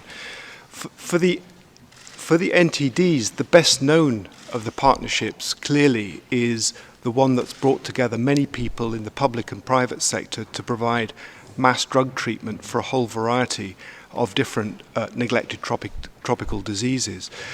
But I think the NTD movement is going to need to work with a broader range of partnerships to solve all of its many diverse problems. WHO is buried in many global health partnerships. There's women, children's and adolescents health. There's nutrition, there's antimicrobial resistance, technology and data platforms, universal health coverage for 2030, water and sanitation, and I could list many more. And most of these will be relevant to the NTDs one way or another. So one of the tasks at global level, I think, for the NTDs is to ask which other major partnerships do the NTDs need to be involved in to make progress. But I want to focus particularly on what happens at local level, what's happening down in countries, because that, of course, in the end is where it really matters. And make a plug in particular for research that will tell us better how to scale up the interventions that we've been talking about in this meeting. We've heard the statement, we know what to do or we know what works. I think we do up to a point, and where we do, we should be very clear in making that statement. But we also need to acknowledge what we don't know about what doesn't work. I've been involved very recently, for example, in the discussion about how to scale up vaccination against rabies in Africa. Now, we know that the vaccine works. It's highly efficacious when used in dogs. And if you vaccinate enough of the dog population, we know that rabies cases come down not only in dogs, but also in the human population as well. That's been done in Asia, it's been done in the Americas, but much less successfully in Africa. So there's a real question about how to take that to scale in the African setting. Do we do rabies control with trachoma, with echinococcus, with something else? We don't know the answer to that question at the moment. So I think, in summary, we need to be clear where we do know the answer, and when we don't know the answer, give support to those who are working at country level, not just on R&D, but also on how to scale up these interventions, and that will require new kinds of partnerships. Thank you. Continuing on the theme of partnerships and collaboration, I'm going to be going to Dr. Fetsuvan. And sir, you're the Deputy Director of Communicable Disease Control Department in the Lao People's Republic, Democratic Republic. Water sanitation and hygiene, WASH, has a sustainable development goal all on its own, and we know that. Laos is a country where the NTD program has successfully collaborated with the WASH sector to target investment where it's most needed. That is, where the NTDs are. How are you doing this? How is it working? Share with us the types of experiences that you've had. Sir, over to you. Thank you for letting me the opportunity to share the best practice. I think, as all of you know, that the current approach that we are controlling or eliminating Schistosomiasis mekongii is not efficient.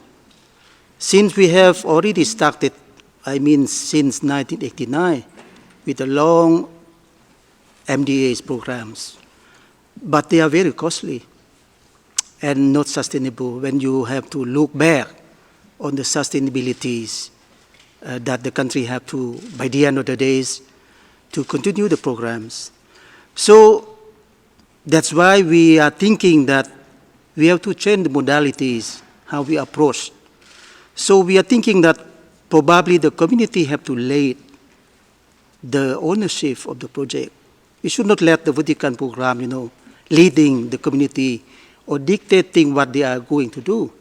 So we, the Ministry of Health Laos and our department and also the technical centers, we are, and also WHO, of course, and all the donors, we are convening meetings to discuss how we can approach. And I think we have adopting this community-led to eliminate schistosomiasis through the provision of safe and clean waters, and also sanitation and hygiene. What we are going to do is that we bring this concept to the communities. We just explain them what are the top health priorities. They have the long list, and we say that a lot of the disease that they already raised, such as Schistosomiasis mekongii, or the liver fluke, you know that Lao people, we eat raw fish. So it's connected again with waters, and so also the STH, and also on the nutritional problems that are somehow related to the disease. So we were thinking that, okay, you have these problems, how you are going to address? So we just stay behind. We are not, be the teacher to tell them what to do. So they identify the problems and then how to address this. And of course, when they set up the village committees, we are supporting them how to achieve these goals that they are putting. And we are putting, we are piloting this concept of community-led SWOT in one village. And it proved very efficiently because the people, they know what they have to do. And when this model works, we are thinking to expand to others 10 villages. You know that in Laos we have 2 districts that are affected with schistosomiasis. And I think, and also our neighboring countries like Cambodia and Vietnam, they are also coming to learn from best practice. And I think the challenge that how we are going to replicate to all the 112 among the 202 villages, this is one of challenge. Thank you for your attention. Thank you very much for sharing your journey with us. I'm going to go to Dr. Nick Hammond in the back of the room here. You're the CEO, sir, of Innovative Vector Control Consortium. And we know that the control of mosquitoes that carry disease is not explicitly mentioned in the SDGs. And of course, the whole notion of vector control, Dr. Engels really put that on the table as we kicked off this session this afternoon. How can the NTD community better engage with other sectors when we talk about collaboration on vector control specifically? Is there a scope for better engagement on the SDGs related to safe cities, for example, climate change adaptation, all of that put together? Your views, sir. So let's see if this is on. So thank you for the invite and thank you for the question. IVCC is a PDP and we're focused entirely on vector control. Vector control is somewhat, let's just say pan vector solutions are a real opportunity. So we're not just looking at a single disease, we have the opportunity to look at across a number of diseases. The focus for us has always been malaria, and I guess that's how we're funded, but with the recognition that within this portfolio of tools that are being developed, there's a lot of opportunity across particularly mosquito-borne diseases. So we're really looking to engage with this community now that there's a toolbox in the pipeline. So there was a very positive message this morning, and just I think to tell you how much support there is for vector control and a recognition of its importance. DFID did also doubled IVCC's funding this year. Gates not only decided to fund us again, but also increased the funding, same with USAID. There's also funding now from UNITAID to actually link to the delivery of these products, new IRS products, long-lasting products into the market. So Dr. Chan said this morning, we need to pay tribute to industry. So it's a different set of partners in general, with the exception of Bayer and a few others.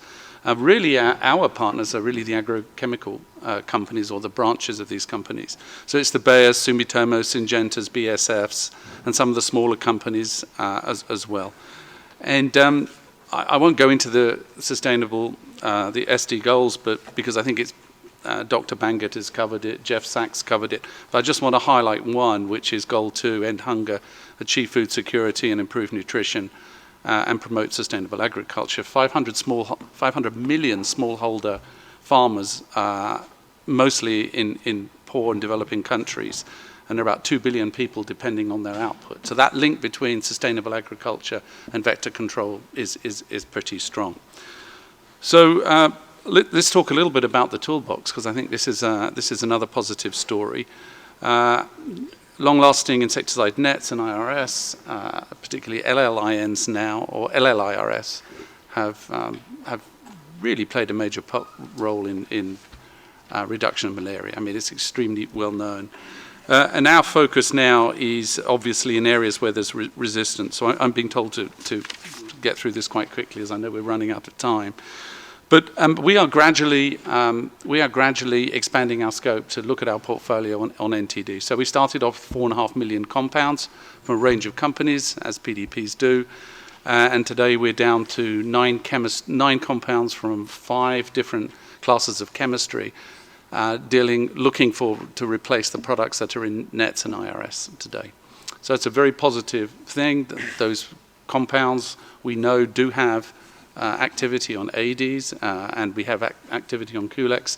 So now I guess I invite, to truncate my little piece here, I invite the community to come and talk to IVCC now about how we expand the testing of these chemistries into other diseases, particularly where there's co-endemicity. So I think that's an opportunity that perhaps nobody's really taken up in the past. So come and engage with us. We are talking to a number of centers of excellence. We've talked to China CDC about combining some testing with them, speaking with DFAT, which is the Australian government, NIH with some of the work that they can do both in the laboratory and at the field level, and expanding capabilities at the Liverpool School of Tropical Medicine. I mean, I think some of the challenges, if I may just throw this out there, While vector control is well known to be one of the primary means of preventing disease transmission, particularly by Aedes, we don't know that much about it. There's a lot of noise in the data. We don't know as much as we do around malaria, for example. So if you speak to 10 scientists in this room about what works, you're going to get 10 completely different solutions. So I think we need to understand a little bit more about which interventions are needed. The resistant status of the mosquitoes we're targeting becomes a major problem, and we've mentioned that before. So integration of effective new tools that control mosquito outside houses and inside and indoors, I think, is essential for elimination. A couple of comments. When I wake up in the morning, funding is not the first thing I think about. It's keeping innovators engaged. This is an extraordinarily difficult market. You would not be putting your money into these markets. And keeping these companies who work with us involved is very important. So we need to really think a little bit about disruptive ways of supporting the introduction, financing of these new products as they come through. And I think you'll get to that later. And we need to also think about how do we do this quickly, because really time to market becomes absolutely essential. And then delivery and access. And as someone else said this morning, we need to finish the job and leave no one behind. And I think Vector will play a very significant role going forward. Dr. Hammond, thank you. And continuing on the whole notion of vector control, I'm going to turn to Professor Lima from the Oswaldo Cruz Foundation. And we heard some very encouraging commitments from Brazil this morning and various sectors. We know that vector control in Brazil in particular was recently under media spotlight, of course, in relation to dengue, chikungunya, and of course Zika. How well is vector control embedded in health sector reform as you make your way towards universal health coverage in Brazil, of course? Dr. Lima. Oh, no? It's okay. You okay? It's okay.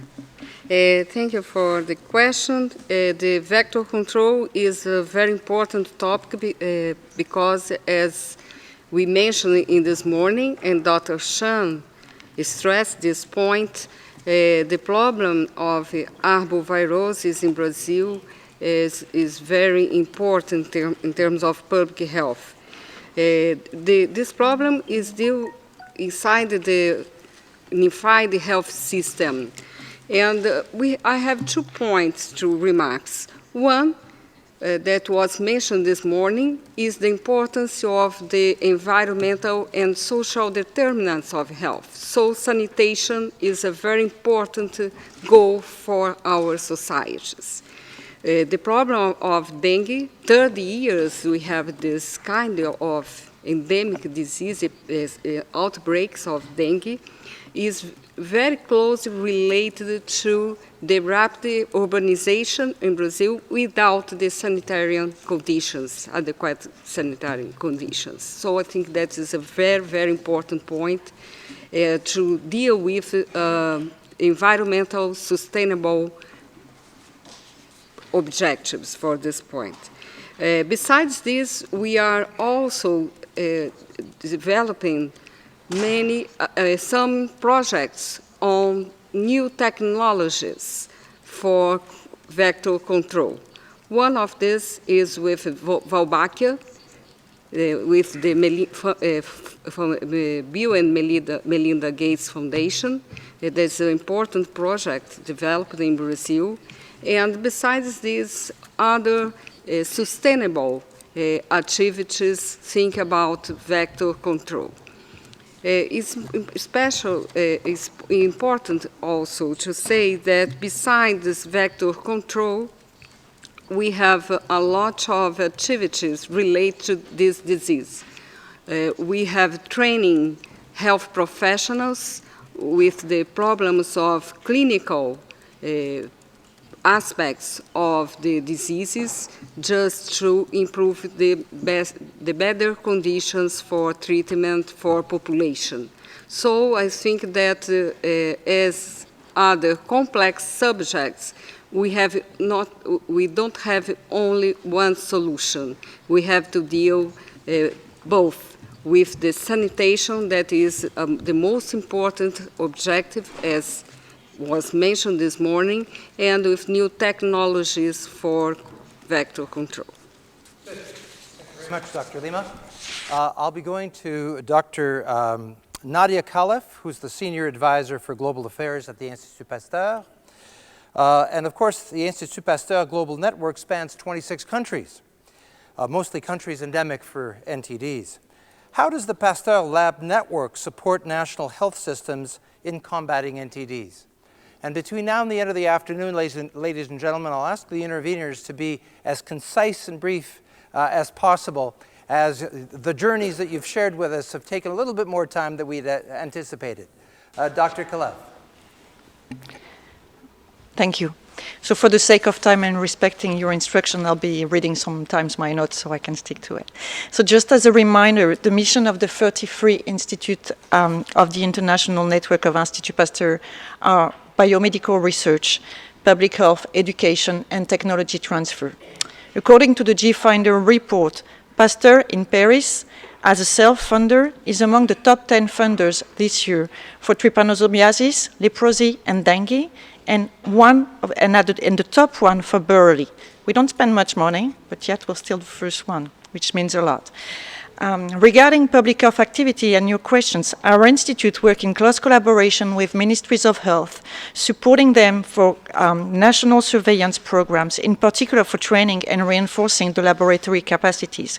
We host several reference centers, in particular for rabies and arboviruses, and we perform outbreak investigation with countries.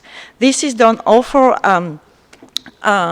some of NTDs, but also for other disease, often in the same institutes, reinforcing the overall local capacity in laboratories as well as for the health systems.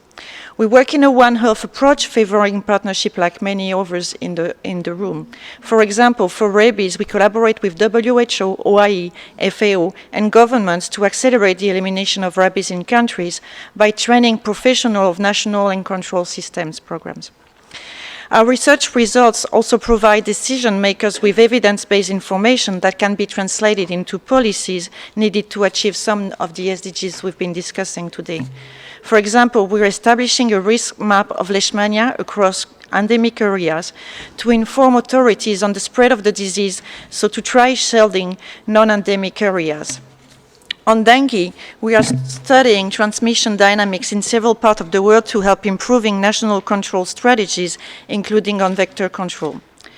On HAT and Burley, we made recent discovery that may contribute to improved diagnostics and treatment.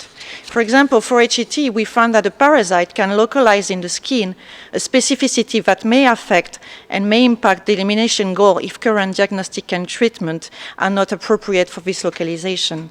And finally, for Burley, we found that metabolic profiles specific for infected patients that may help biomarkers of Burley progression and design of more efficient diagnostic tools and therapeutics.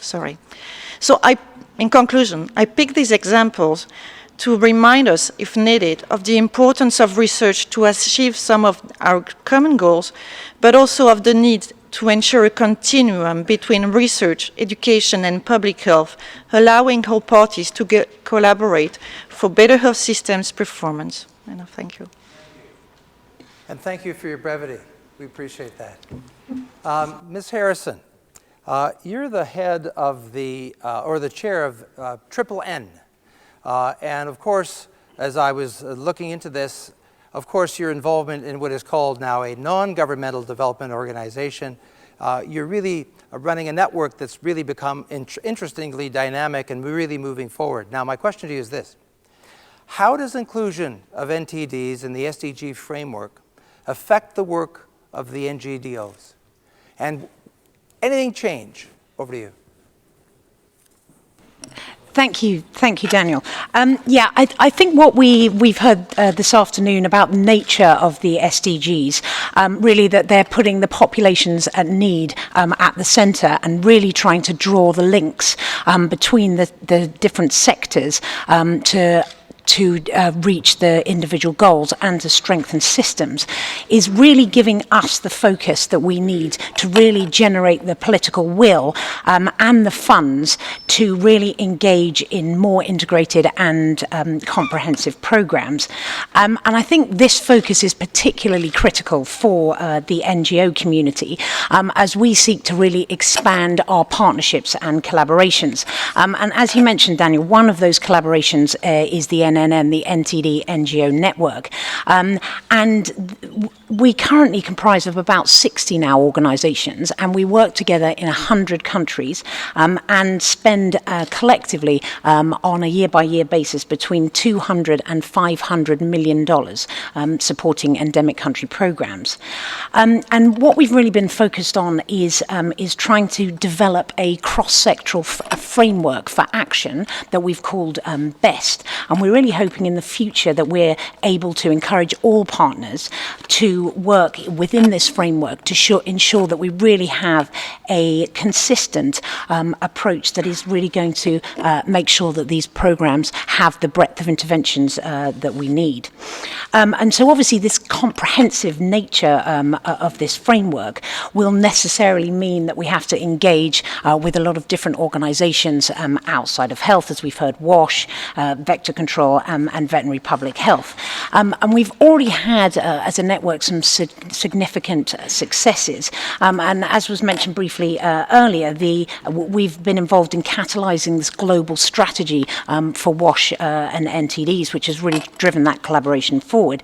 But we really see that we need to redouble our efforts to really create these further connections, both locally, regionally, and at the global level, to ensure that this comprehensive approach really does become embedded, and that we can demonstrate that the value of the NTD investments is really moving forward the bigger health and development agenda. Thank you. Now, we've heard throughout the day that the private sector is playing an increasing role. And of course, I'm going to be asking Dr. Farid Mirza, who is with the Novartis Foundation for Sustainable Development. We know that there's an increasing number of blue chip companies that are referencing the SDGs in their annual reports. Novartis is, of course, one of those companies.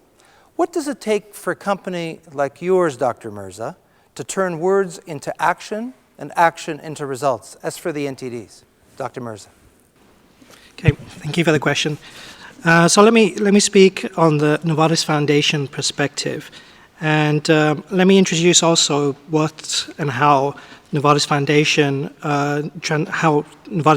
is translating words into action through research, but also the operational implementation of that research. So I can provide a very specific, provide very specific examples on leprosy, which is an NTD in the truest sense. There is a huge lack of funding, and as an immunologist myself, it's actually astonishing how little is known about the basic biology, and also what is the mechanism of transmission. So for the past 30 years, Novartis has been active in leprosy research and development, and we also have a great partnership with the WHO and provide the multi-drug therapy since 2000. Over 6 million doses have been given, which is a great news. But if you look at the data, there are still over 200,000 new cases that are reporting annually every year. And this number has remained stagnant for the last decade. So we, along with many of our partners who are in this room today, are working hard to really bring the new case detection down to zero. Through successful public and private sector partnerships, we're following a strategy to really interrupt transmission of leprosy focused on key areas. One is around preventative chemoprophylaxis. So we have a program running in 8 countries right now using a single dose of rifampicin and identifying contacts of index cases. And we are working with academics as well, so the Swiss Tropical Public Health Institute and Erasmus in Rotterdam, to actually gain and gather the evidence. Also, we're working on digital surveillance tools, and we heard this morning from one of our colleagues around the importance of digital innovations in healthcare. So this is something called LEARNS. It's a leprosy early alerts response network and surveillance system that we have in collaboration with the Department of Health in the Philippines, who are represented here today, really using mobile phone tool, taking pictures of people's suspect lesions and beaming them for teleconsultation to a dermatologist. In addition, we've also heard around the need for new diagnostic tools, and in leprosy, I think there is a huge need to really detect paucibacillary cases early and treat early. So we're actually developing a new diagnostic test in collaboration with EPFL, Lausanne right now. It's a molecular diagnostic test. The sampling method is actually quite invasive, so we've partnered with Fiocruz in Brazil to find new and innovative ways to actually do the sampling for the diagnostic test. So although we're making progress in learning what interventions are needed, what works and what doesn't work, and we are informing and generating and publishing our results, the leprosy community together really needs to offer a shared and common voice.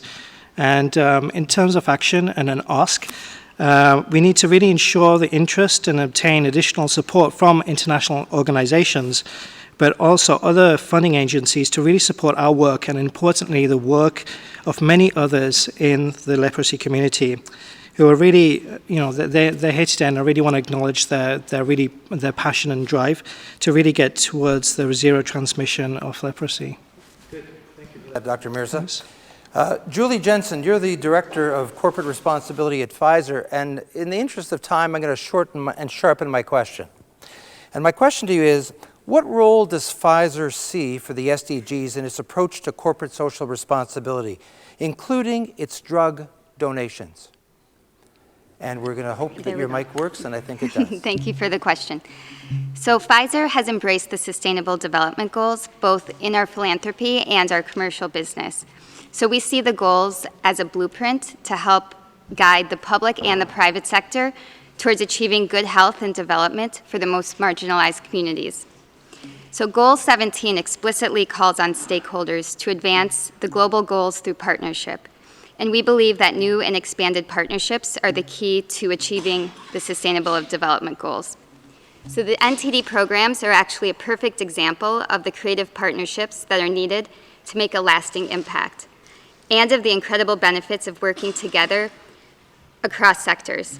So in trachoma, it was really the combination of the SAFE strategy and the collaboration with over 100 organizations that led to the sustained momentum and scale-up of this program.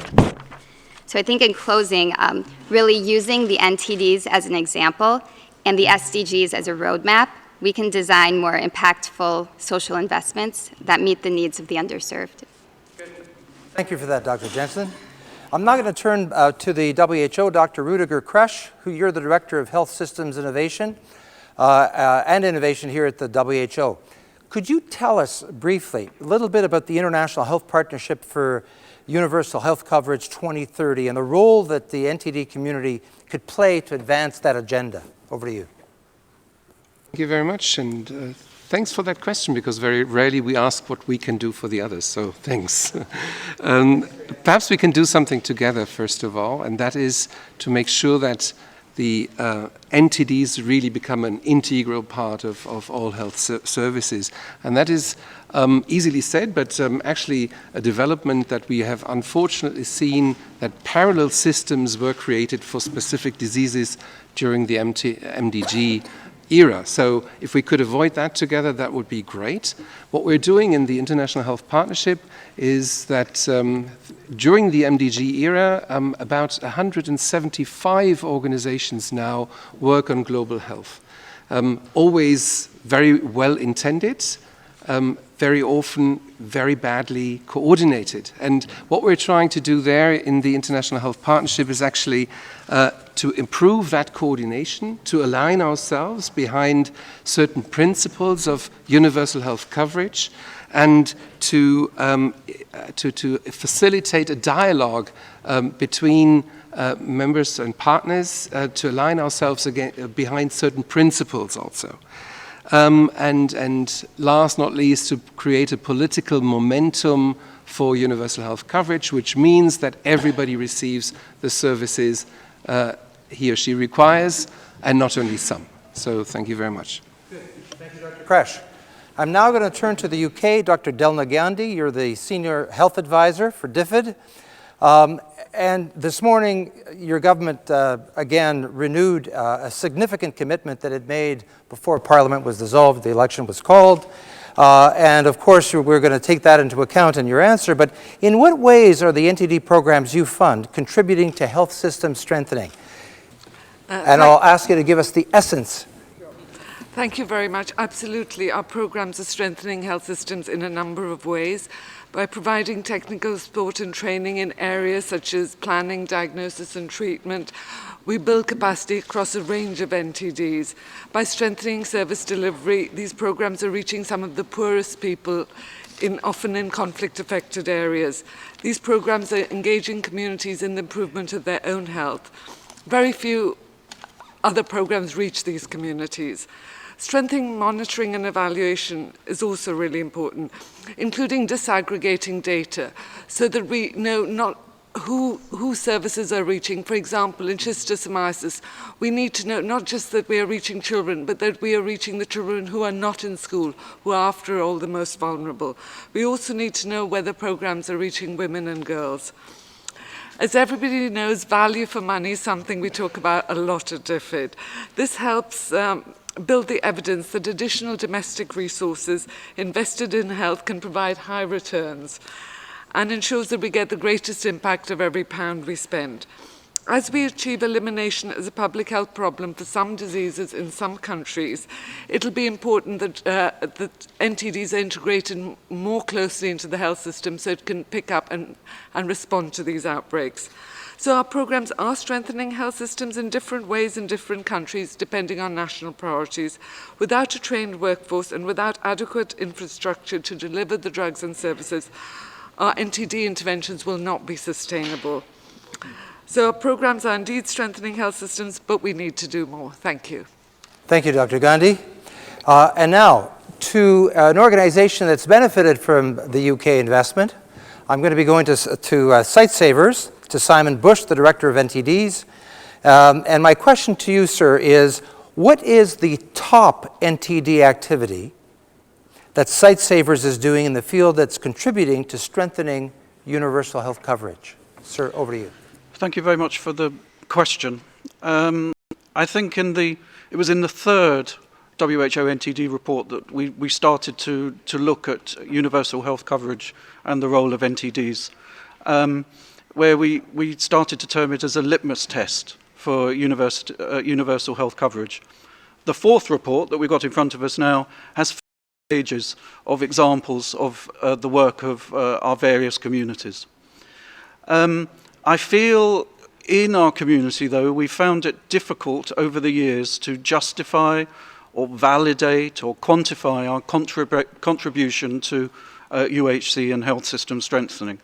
We need to get far better at explaining that support, and the fourth report really does help that. Some examples of where an NGO like Site Savers is working on this is in governance and leadership, which is supporting effective partnerships, for example, in country around elimination committees for onchocerciasis in 15 countries, looking at integrated delivery of NTDs and post-treatment surveillance alongside other primary healthcare interventions. In terms of human resources, it's particularly looking at focusing resources on the training of community volunteers, but I think underestimating the areas such as training in logistics and project management. Looking at medicine supplies and infrastructure, a NTD supply chain management project in Nigeria, which was funded by DFID as part of the United Integrated NTD program, is being rolled out nationwide and will have massive impact as that result.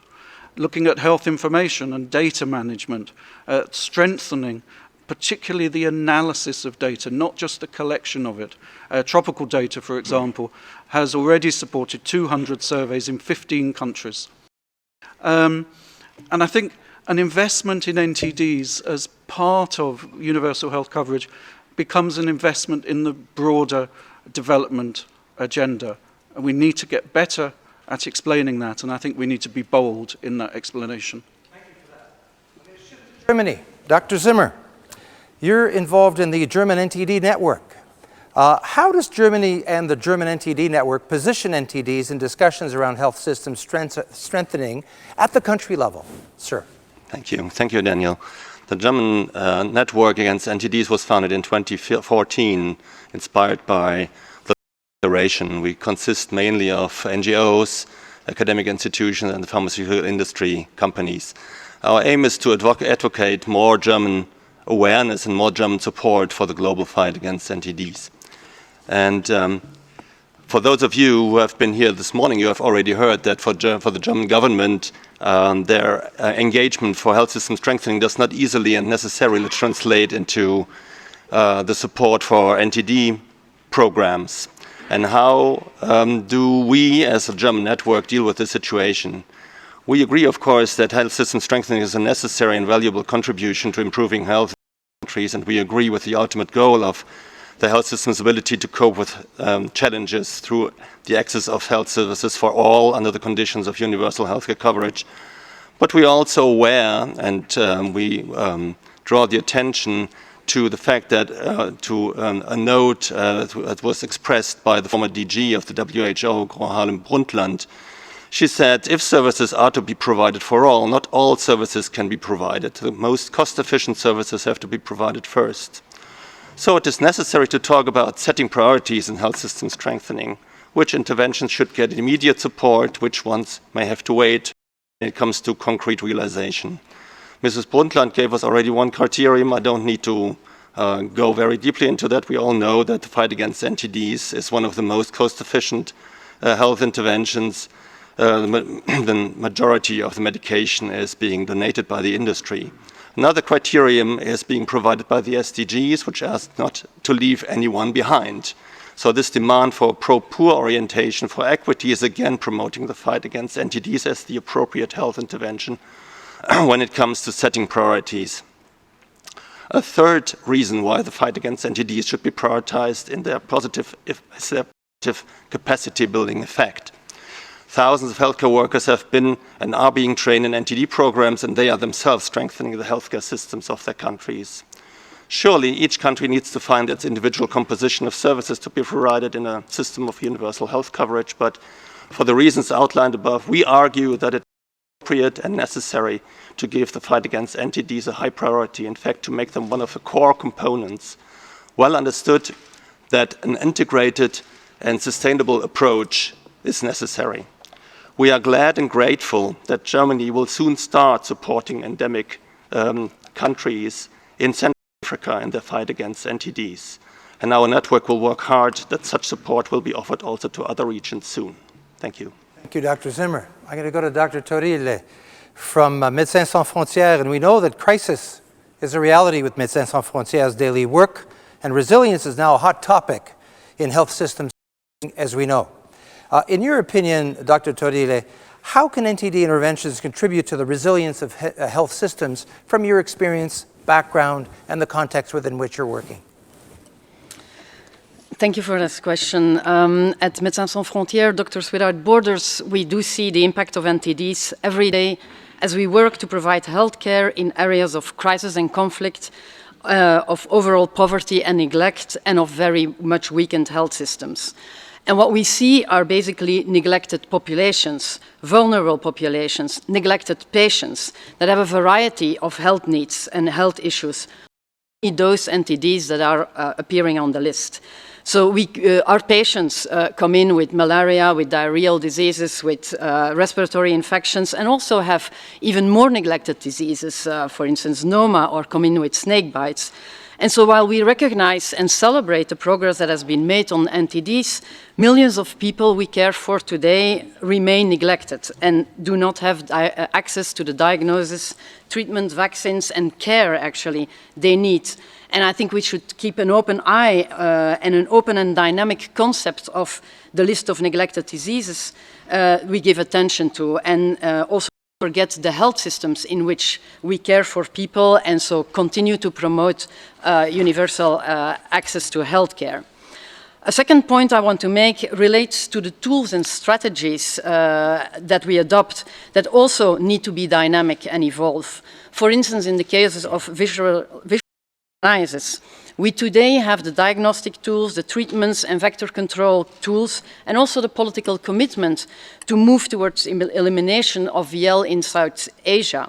However, these same tools do not work all that well in East Africa, where the situation politically is also much more complicated. And so more research is needed to develop adequate tools and control strategies specifically for visual leishmaniasis in East Africa. A same point can be made or applies to the change of tools needed when we move from elimination efforts to sustaining elimination. Other people already made that point, and for instance today with sleeping sickness, I think we need to really think forward. How are we going to sustain the efforts of control that we could make with the current tools, and the tools for tomorrow may be different. And so to end, maybe just to say that one solution, unfortunately, doesn't fit all, and the real resilience requires that we keep a focus on people's health needs and not just the tools ourselves. And so MSF joins the NDI in pleading for WHO leadership in fostering an adequate R&D environment, needs-driven, based on open science and access principles, such that we can generate the adapted tools and strategies to address neglected health needs. Very much, Dr. Torile. The last intervener in this segment is Dr. Teresa Zachariah. And you're involved in the Migration Health Emergency Operations Coordinator for the International Organization for Migration. And of course, the newspapers over the past few years in particular have been filled with migration crises that the world has really been experiencing. Given your organization's focus on migrants and refugees, what role do you see for NTD interventions in this context, especially in the midst of a migrant crisis? Dr. Zakaria. Thank you, Mr. Moderator. It's this one. Thank you for your question. There are 2 points that I would like to raise to answer to your questions in relation to the complexity of migrations nowadays. The first one is actually related to the interpretation of universal health coverage. How universal is this coverage, and is it being extended to all individuals, including refugees, asylum seekers, and migrants, regardless of their status in a country? We know that among the 1 billion people NTDs, a significant group are actually irregular migrants and mobile populations, notably those who are affected by the zoonotic diseases. And so we need to question how inclusive health policies are to ensure that NTD programs are effective. Do these health policies ensure equitable access to healthcare for all individuals, regardless of their migration status? This is a very important point to consider. The second point is related to the complexity of population mobility dynamics. Migration is seen now as a crisis because indeed it is difficult to understand the complexity involved in these in population movements. And to a degree, all of us are engaged in population movement, whether it's pushed by a crisis or done within our daily livelihoods efforts. Now, conventional epidemiology needs to be strengthened with the angle of human mobility. And so as an organization, IOM is very much focused on supporting a better understanding of population movement and how it is correlated with the transmission of diseases. And any disease elimination programs, including NTD programs, need to take into consideration how people move, because a lot of international border crossing, for example, takes place supervised post, and therefore not necessarily monitored, not necessarily supported by proper disease surveillance. And so I would like to conclude by reaffirming IOM's commitment to continue working with all partners to address both challenges in relation to population movement and migration. Good. Thank you very much, Dr. Aya. We're now into the last segment, and I'm going to be inviting the interveners, starting with Christopher Fitzpatrick, who's going to frame this segment. I'm going to aim for us to conclude by 5:15. The segment is NTD financing in the area of UHC and SDGs. So I'm going to ask you to really focus on the essence, and for those of you who are speakers in this segment, if you can share the essential points with us that really matter to this audience, because we know since this morning, and of course before today, how financing is so critical to the elimination of NTDs. And its proper role, intelligently leveraged, is the key to success. So Christopher, over to you to frame this. Thank you. Ladies and gentlemen, the fourth WHO report recognizes that UHC and the SDGs imply more competition for development financing, more emphasis on domestic financing, and yes, probably less earmarking for disease programs. Nonetheless, coverage against NTDs remains eminently affordable. For example, in sub-Saharan Africa, 340 million more people could be covered by new investments of only 150 million US dollars. This number does not include investments in environmental interventions, but even those investments are small relative to the trillions of dollars to be harnessed for the SDGs. The United Nations' third International Conference on Financing for Development invoked the full range of possibilities. First, domestic public resources obtained through improved tax collection, including tobacco taxes. Second, domestic and international private finance, including philanthropy, yes, but also innovative mechanisms to engage the private sector. Third, international development cooperation, including aid for the poorest, absolutely, but also North-South and South-South collaboration. Ladies and gentlemen, the fourth NTD report outlines some principles to guide NTD financing, and there's 7 of them, but I'll go through them quickly. Delivering on existing commitments, from the London Declaration to the NTD commitment. 2, enhancing value for money. NTD interventions are already among the most cost-effective and equitable, but there may be a role for innovative mechanisms that link payment to results. 3, promoting country ownership, such that NTD programs are not disproportionately dependent on external sources of funding. 4, strengthening international solidarity by better coordinating multilateral, bilateral aids and grants and loans. And 5, engaging affected communities, including, for example, in advocating for taxes on the mining, forestry, and other extractive industries operating nearby. 6, aligning with UHC. 7, mainstreaming within the SDGs. We already spoke about those. Mr. Moderator, back to you and the esteemed partners around this table. Thank you very much. I'm going to be going to Gerard Schmetz, who's with the WHO Health Systems Governance and Financing Group.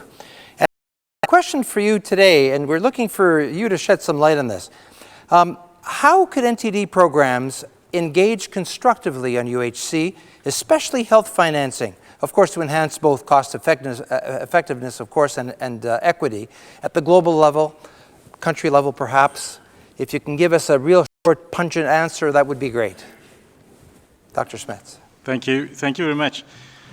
Well, yes, for us, strengthening health systems is a means to achieve universal health coverage, and universal health coverage, as you probably all know, has 3 fundamental dimensions: cover the population and extend to all the population the services, financial protection and avoid catastrophic expenditures and out-of-pocket payments, and very importantly, services, a package of services that is included in the universal health coverage. And for us, neglected tropical diseases as global public good needs to be part of the essential services covered under the universal health coverage. So this needs to be very clear, and the means to achieve it is certainly to strengthen the health system. We have estimated that in low-income countries, in order to achieve universal health coverage by 2030, we would need $59 billion a year. So compared to the 150 millions that have been mentioned by my colleague Christopher, it's a lot. And that's why we strongly advise to include NTDs within the package of services to be provided under universal health coverage. And $59 billion per year is a lot. And obviously, external development assistance for health is far from enough to cover that. As per the Institute of Health Metrics, in 2013, we had in total $34 billion in 2013. That is not enough, of which 2.3 billion only for strengthening health systems. So what can we do? But the solution, and it was well mentioned in Addis Ababa, the solution is certainly in domestic revenues.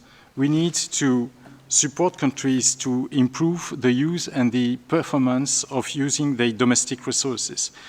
It's absolutely critically important, and there is a good news there that even in low-income countries and fragile states, 75% of total health expenditures are domestic expenditures.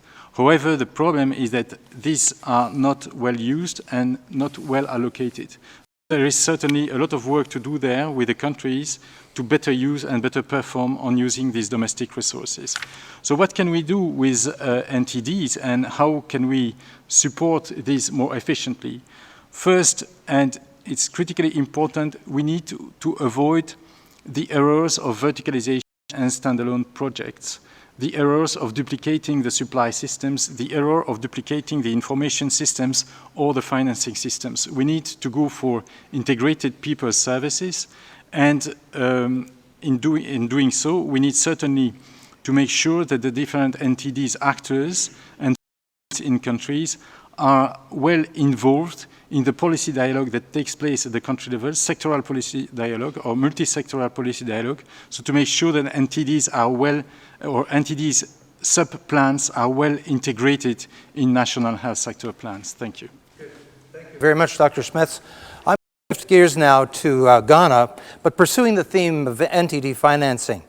And we have with us today the Honorable Kingsley Abogawe Giedu, and you've been involved in Ghana's National Health Insurance Scheme, which was held up as a model for UHC. But you're facing challenges, and now your government wants to restore it. My question to you, sir, is what's the role of NTD programs in this restoration project, and how will the restored NHIS contribute to the end of NTDs, connecting them together? Sir. Thank you very much, Dan. Right, like we said, Ghana's health insurance scheme has been very popular, especially among institutions like this.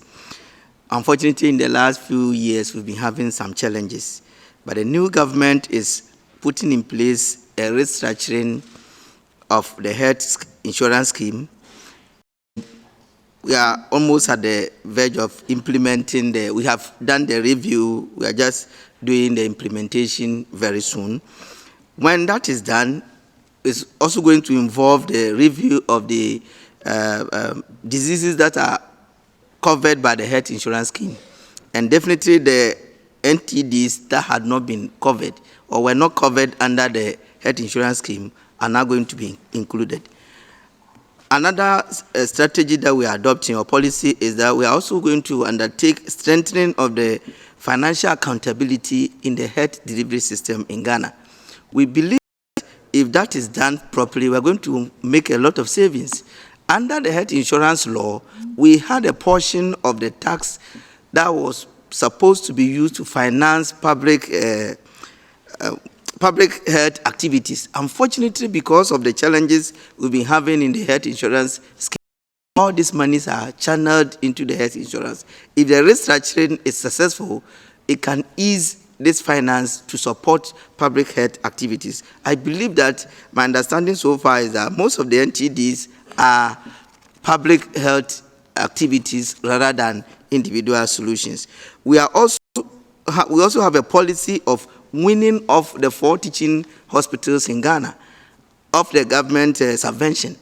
That is going to save us a lot of money, and most of these savings will be channeled towards financing the activities of NTDs.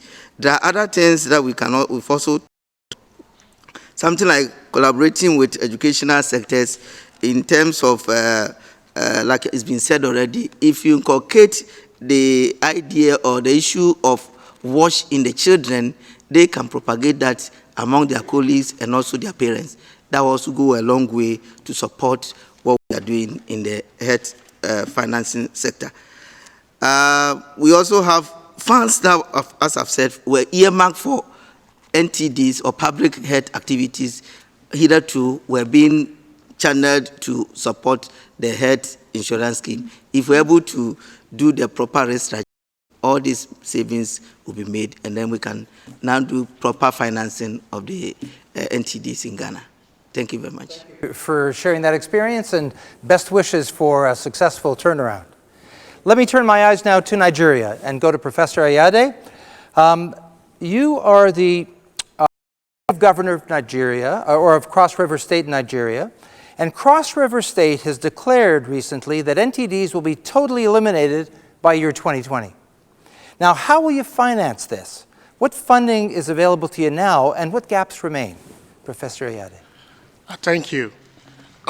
Obviously, when your drugs and all the support we get from here get to Africa, they land in the hands of the governors of the various states. In Nigeria, we have 36 states, and most of the states in the southern flank of the country are riverine areas that are highly endemic to these diseases. And the governor of one of the states, these drugs fall squarely under my control. And the need, therefore, to ensure that these drugs get to the final, ultimate end user becomes imperative. As a government and as a people, we invest hugely in logistic support to ensure that drugs get to the end user. We pay salaries of workers. We pay salaries of primary health workers. We introduce drug delivery systems to ensure that all of those people who can get to very difficult and hard to reach areas get these drugs distributed. As you are well aware, most of these areas in Africa are not those areas you can just drive to and just drop the drugs. Sometimes you have to go by canoe. Sometimes you have to go through impenetrable forest that is almost impossible for you to get to. So the challenge is huge. Therefore, domestic public funding is critical if these drugs must ultimately find value. And that's why, as governor, recognizing the challenges that beset this program, and with the aggressive policy that we have made based on the London Declaration, and as governor, we made it very clear that we will make a budgetary provision from our state national budget. From our state budget, we're setting aside 15% of our budget dedicated to healthcare, with a special provision of $5 million annually set aside for NTD elimination. That is the great announcement I want to make here. And I need to make it very clear also that this funding will be set aside collaborating with international agencies, requesting further support to ensure that these drugs are ultimately densified to the grassroots. We must also recognize that I've set up Ayade Care. Ayade Care is a comprehensive insurance cover for all the poorest of the poor, ensuring that all the healthy and working class citizens pay just a token of $2 a month, which gives comprehensive health insurance coverage for the entire state. That ultimately means 4 million people will come under insurance cover, while only the healthy and the active working force is for the weak and the sick. Ultimately, by the aggressive structure that we have developed, ensuring that public funding plus private equity is put together to ensure that we provide support, to ensure that our commitment for 2020 comes to a reality. And that's truly our commitment. Thank you very much. Thank you, Professor Ayade. And staying in Nigeria, today we're fortunate to have representation from Nigeria at both the national and state levels. Dr. Inire, you're the Minister of State for Health at the federal level, of course. What are the roles and responsibilities for NTD financing at the different levels? And could the Ministry of Health, for example, facilitate the inclusion of NTDs within state-implemented projects such as Saving 1 Million Lives or the Global Financing Facility? Your perspective, sir, on the various roles and responsibilities. Dr. Inire. Thank you very much, Daniel. With 180 million people, Nigeria predictably can understand has a huge burden on neglected tropical diseases. And we are the major beneficiary of all the initiatives that have been brought to life here today. And I would like to express our appreciation to the initiators who have put this together.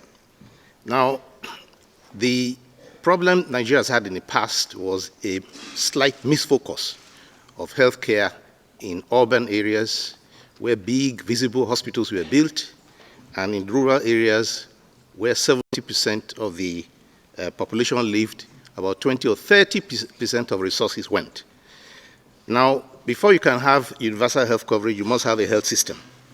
And Nigeria is at the moment rebuilding its health system, creating more primary healthcare centers, one for every political ward. That will come to almost 10,000.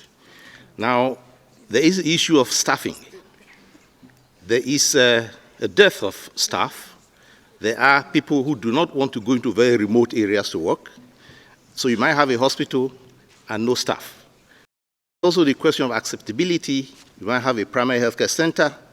You might have staff, and nobody wants to use it. They rather go to the native doctor. So we want to start with first communication, advocacy, letting the communities know through their chiefs the benefit of this healthcare system. We have an example from the polio eradication plan initiative, where healthcare workers who were going around to vaccinate were beaten up or rejected because rumors went around that this vaccine was poisonous. And they took the intervention of chiefs and religious leaders who brought their grandchildren and publicly and openly put these vaccines in their mouth for the people to accept it. So the engagement of community leaders is extremely important for uptake of this system. Then the health workers will have thought the best thing is to take people from those same communities and train them as healthcare workers, rather than take persons from other communities and conscript them to those areas where they would not like to stay. So that's the best way we thought of creating a human resource for health. Now, with the financing, Nigeria has a national healthcare insurance scheme. But this scheme covers only 5% of the population and only the formal sector, those who are working in government or working with companies. The informal sector is not covered. At the moment, the process of trying to create a new law that will expand coverage, include persons from the informal sector. We have also requested, because Nigeria has 3-tier health delivery system, federal, the state, of which the governor here delivers for Cross River State, and at the local government level. The local government is actually responsible for primary health care, and the federal government creates a policy and the enabling environment. Recently, $1.5 million was disbursed to each of the states from a World Bank loan to kickstart primary health care. And that includes trying to rebuild the primary health care centers, the roughly 10,000 that we are talking about. We have also encouraged the states to create a state health insurance scheme to grow to create a financing pool. And then in some areas, the communities to also contribute to healthcare by creating community-based insurance. With all these measures, we hope that we can cover at least 80% of the population. We have also spoken about the using this personnel in together with the NTD program. The greatest success we've had right now in Nigeria is the routine immunization and also particularly polio eradication. The NTD program can ride on both the primary healthcare system and the routine immunization system, and they integrate the NTD and other programs into the primary healthcare and immunization program. The Ministry of Health has also been having conversations with the leaders of government about creating sin tax, taxation on alcohol and tobacco that will go towards healthcare, and also taxes on luxury goods that will go into healthcare. These are initiatives which have been going on, and the gaps that come in from these measures, we hope development partners will bridge for us. Thank you. Thank you for sharing all those innovations, Dr. Yaneri. Let me shift now the attention to Sudan. And we have with us Dr. Tariq Abdallah. Dr. Abdallah, can you tell us a bit more about the process where, for example, in 2016, additional domestic funds were secured from the Ministry of Finance for the NTD program? How does the process work? What discussion really has taken place between the NTD program in the Ministry of Health and the Ministry of Finance? How does that work in Sudan? Over to you. You're good. Okay. First, I would like to express my happiness of attending this very important meeting, and I'm happy to see this big gathering for all partners to help support the poor. Actually, in Sudan, the turning year for the support of NTDs was 2012, where in that year, Federal Ministry of Health adopted a number of health system reforms, mainly in three areas. The first one was improving efficiency of utilization of healthcare resources by integration. And the second is adopting universal health coverage with essential health care services and interventions. And third, improving financing of healthcare services through redesigning policies and mechanisms. And at that time, the ministry developed for the first time a well-structured national health sector strategic plan based on these strategic directions, and NTD's control was part of this plan. And in 2013, for the first time, we received 3 million SDGs, which is an equivalent to $500,000 as a running cost for implementation of mass drug administrations in all over the country. And in the subsequent years, namely 2014, 16, and we used to receive like 1 million SDGs annually, which is an equivalent to $111 US.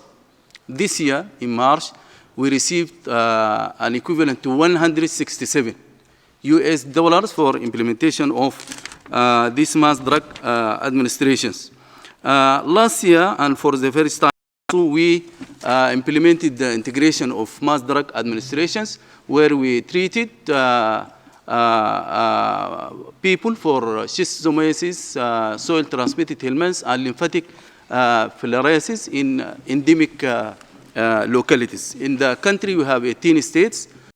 We have the smallest geographical or administrative and political level is the locality level. We have like 189 localities. So in all localities where we have endemicity for these three diseases, we implemented a triple mass drug administration. And we think this is efficiency in utilization of resources, implementing this type of campaigns. We think since that time, this support, domestic support is annually kept, the momentum was kept, and we think this is for many reasons. First, the national health sector strategy was linked to a government program, which was a 5-year program for economic reform. And this is to compensate for the losses of the country following separation of South Sudan. We lost like 80% of oil resources. So this program was building on increasing agricultural production. And we said, so if we want to increase and improve agricultural production, then we have to control malaria and schistosomiasis, because farmers are affected by these diseases. Secondly, we see over these years, we used to have missions from WHO, whether the regional office or headquarters, and they used to have advocacy with the Ministry of Finance, and this is giving them evidence that what we are seeing in the Federal Ministry of Health is have good outcomes, and there is evidence for this. So till now, we are receiving this annual budget from the Federal Ministry of Finance, and we think there are potentials to increase these resources from other stakeholder ministries, which like the Ministry of Social Welfare. There are a huge program for poverty alleviation or supporting maternal and child health, reduction of maternal and child health mortality, and school children education program. So we think we can place on this extra budget. Thank you. We're going to turn our attention to Egypt. And we have with us Dr. Shamdalini, and he's the Chief of Preventative Affairs and Endemic Diseases, the Ministry of Health. And last year, we know that Egypt announced a plan to accelerate the elimination of schistosomiasis. It seems that the implementation of the project, however, will be entirely funded by the government of Egypt. How do you fill this gap, and how do you tell us about what gaps remain? But how did you actually do it? Over to you, sir. Thank you. First of all, I want to say that the key of success in the eliminations of NTD, it is commitment and leadership and financial support. The commitment, there is a commitment from the Ministry of Health, from the government, for the elimination of NTD, for example, like the schistosomiasis. The leadership in the Ministry of Health, there is inside the organogram on the Ministry of Health and Population, there is a separate department for the general department for the schistosomiasis, and there is another general department for the vector control, and another general, the third one, it is for the filariasis and malaria and leishmaniasis. So there's a leadership. So this is for don't replicate the error of replications of the finance and supply and all of this. The sustained financial support to the Ministry of Health, we have first the plan. Egypt put the plan for the schistosomiasis elimination by 2020 and put the fund to reach this issue, and the fund, it is for 3 years until 2020. And also we put the fund, and we received the first year, we received the drug from the WHO as a donations, and also we allocate this fund allocation for the drug, for the operational cost and for the equipment. We have another issue for the financial support from the domestic fund from the government.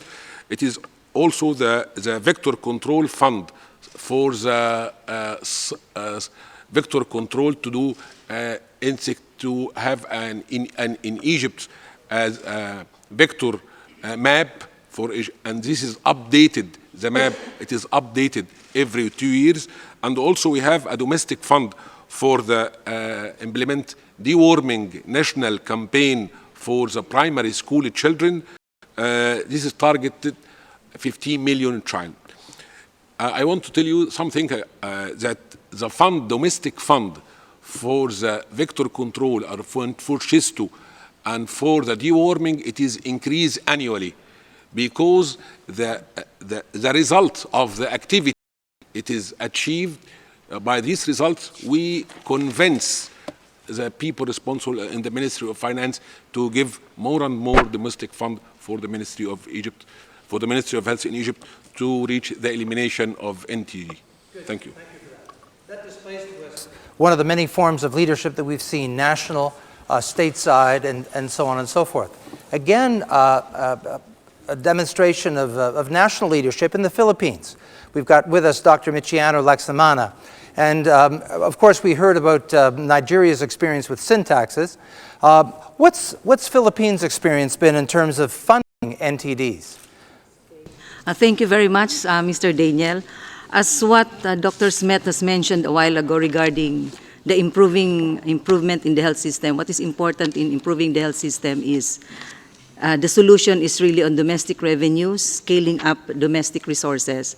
So I'd like to share with you our experiences in the Philippines regarding our sin tax reform. The sin taxes of the Philippines, the budget of the Philippines since 3 or 4 years ago has been a remarkable incremental increase due to the incremental increases in sin taxes revenues. And for the past year, we have around 95 billion worth of sin tax revenues. And 15% of the sin tax revenues have been given to the livelihood programs of our displaced tobacco farmers, while the 85% of the sin tax revenues went to the Ministry of Health for the implementation of our health programs, for the universal healthcare program, as well as for the implementation of the targets for the SDGs. And so, regarding those sin tax revenues, from this 85% of the sin tax revenues, it was allotted or channeled to the health programs of the Ministry of Health. And one important program that has benefited from this sin tax revenues is the NTD program. And from this NTD program, we were able to, from the sin taxes, we were able to buy our and procure our major commodities, because previously in the past 10 years, the budget of the NTD is just very small. It couldn't even buy medicines or the vaccines for our rabies vaccines. But now we are able, for the past 2 years, we are able to buy our vaccines for the pre-exposure and the post-exposure vaccine for rabies. And we're giving around 100%, we're shouldering the 100% coverage for the full dose of the post-exposure rabies vaccine. And we are also providing the we freed up the out-of-pocket expenses of our clients because they are not able to pay for the medicine, so they're included in our, since last year, we have already started our checkup program for the 20 million poorest of the poor in the Philippines, which has been covered by the university program. And some of these premium payments came also from the sin taxes. So all 100% of our poorest of the poor have already been covered by our sin tax reforms. And just, one more point. Yeah, very important take-home message to everyone. We have 4 points of success. One important point is the strong political commitment from our highest authorities. What I mean about highest authorities, because of the sin taxes that we, from the Department of Health, have pushed forward, the Department of Finance supported as well. And the most important support that pushed for the passage of the sin tax law bill for tobacco was the Congress. It was the Congress and the Senate who really pushed for the immediate signing of the bill. And the second aspect is the side-by-side with this strong political will from our higher authorities are our multi-sectoral partnership with different organizations, the drug companies, the CSOs, the private sectors, and other development partners. And the other one is there should be clear guidelines and policies in terms of earmarking of these revenues. Because initially, the initial plan, the sin tax revenue should go to the National Treasury. But the Ministry of Health fought for it. And we really asked for it that the rest of that 85% should be given to us. So we won that battle and we were able to do that. So because that's a policy, we have clear-cut policies, clear-cut guidelines for the earmarking of that money. And the fourth one is really a strong involvement of our community volunteers. We already capacitated them, we involved them in terms of awareness, our campaign, and now they are the ones lobbying for the demand of the services. That's why we have all these packages of the NTDs included in our essential packages for our poorest of the poor. Thank you very much. Your way forward. Thank you. Thank you. Shifting our attention to Mexico, we have Dr. Gonzalez de Roldan, who's with us today. And of course, this continues the theme of financing for development. There's, of course, a lot of hope pinned on North-South, South-South, and triangular cooperation in financing for development. Mexico has eliminated trachoma and onchocerciasis. How or what can it do now to help other endemic countries, given your experience with collaboration? Dr. Roldan. Okay, to talk more fast and more clear, I prefer talking Spanish. Hey, in Mexico. Well, Mexico is the 11th largest country in terms of population and 14th in terms of its surface area, in terms of a country dealing with these diseases. And unfortunately, among the NTDs, we have major problems. And as has been indicated, we've managed to eliminate onchocerciasis and trachoma, and we're dealing with leprosy, Chagas disease, and we're now eliminating rabies. And of course, we're very much dependent on financing, and the state has funded a lot of these efforts in order to try to ensure that this is sustainable. And of course, there are public-private partnerships involved. Most health systems are now in crisis, in particular those based on social security systems, and Mexico has that issue as well. We also have a specific social security element financing our healthcare services. We are investing $60 million every year to try to deal with vector control. We were the first country to register the dengue vaccine, even though we couldn't actually implement that effectively because of the price that we were quoted. That was too expensive, and we had an expert group that reached different conclusions to the WHO. So in these terms, we know that we were just one of the few countries in Latin America over the last few years have managed to control dengue, chikungunya, and Zika.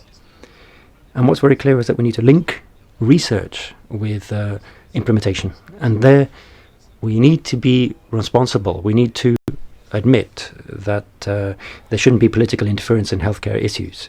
We shouldn't be politicizing health issues, as we may have seen in certain situations. In particular, on Zika, we also need further scientific evidence. Of course, on rabies, we are spending $20 million every year, and over the last 25 years, we've vaccinated more than 350 million dogs, and as you see in practice, we've been making also sterilizing cats and dogs in order to control rabies. We don't have any case since 2006 now of rabies being transmitted to a human being, and so we have been successful in that respect. These are cost-effective measures. We are now making sound progress in that respect. We have epidemiological surveillance systems in place that enable us to have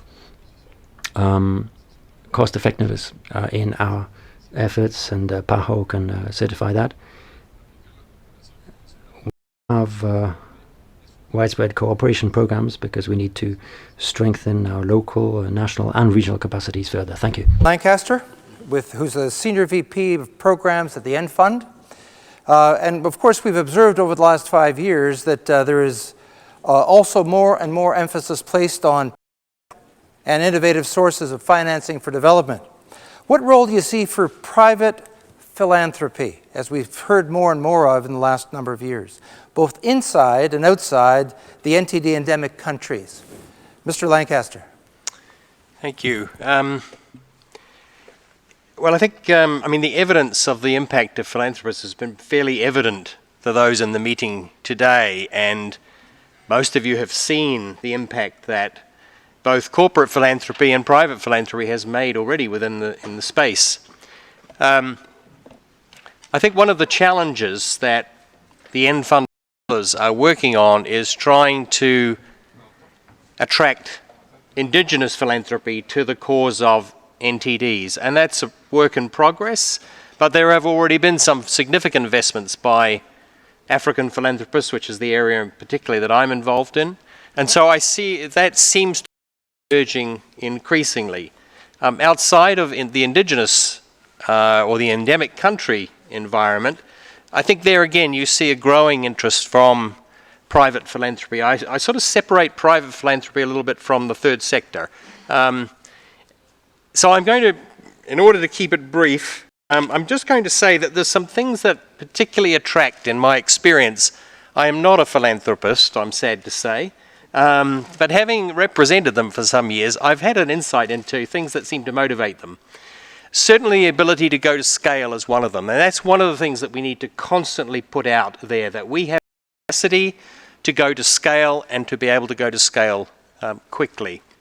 Proof of concept is another one, because most philanthropists, in my experience, are business people. They can spot an opportunity a mile away, and new opportunities are very interesting to philanthropy. And so if we can present opportunities, then I think we have a good opportunity to attract philanthropists. Final speaker, intervener, before we invite our ADG to close this session today. Dr. Kukens, you're the global head of medical data dissemination and access to medicines. So we know that drug donors have clearly contributed to the feasibility and sustainability of NTD programs, but drugs are not free, we know that. And drug donations cannot be sustained indefinitely.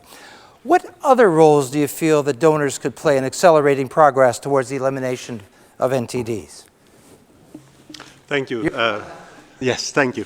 So for me, the notion of elimination in our context of sleeping sickness, what's important is that we're looking at the shifting target, right? We're moving from the elimination of a public health program in a public health issue in 2020 to elimination of transmission and interruption by 2030. In order to do that, for me, the key issue is innovation and ongoing research. And as an example, in order to reach our 2030 goal of the end of transmission, it's absolutely necessary to develop new treatments, such as we are doing with the great work through DNDi, with clinical development for oral drugs for sleeping sickness, as was mentioned this morning.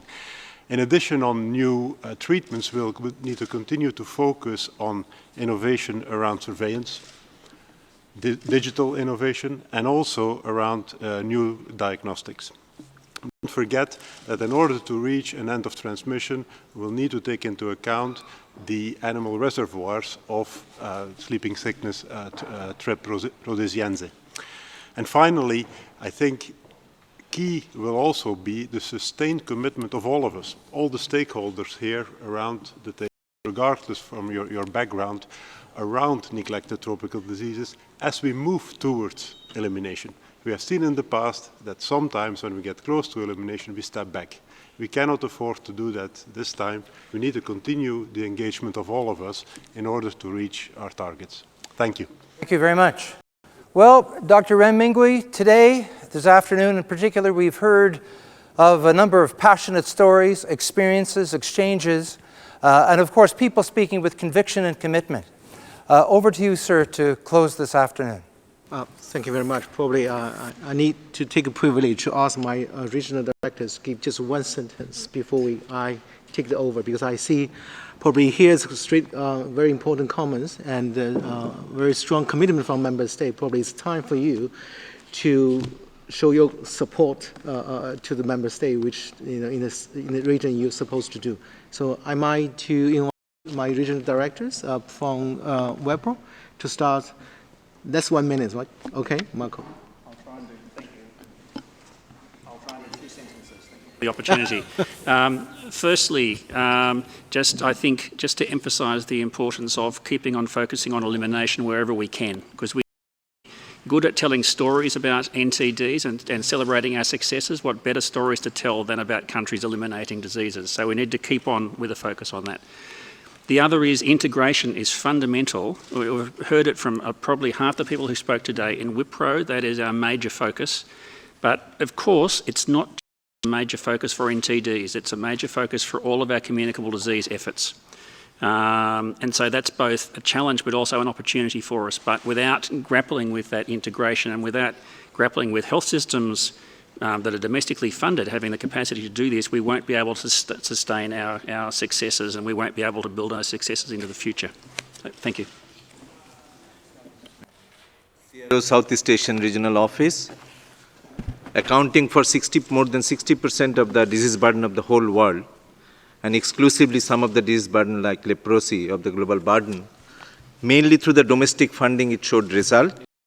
and it's quite determined and quite on track on achieving NTD elimination goal by 2020 for the diseases it has picked up. And at this point, while the domestic funding and the leadership has shown results, it's time for international partners to figure out where it makes sense and where it does not make sense. When it enters a last mile program, the volume of money doesn't matter. It matters the flexibility, ability to work with the government and bring the additional value which the domestic fund cannot produce. Or there is a stagnation of disease like leprosy, where more domestic funding may not create impact. I'll tell one story and then finish it in 1 minute. 2 weeks back, I was in Bangladesh, which is quite committed in meeting Kal-Azar with all other countries in this region by 2017. Its commitment, it has resources, it had everything. What it did not have, the flexibility of mobilizing just $200,000 from its state treasury.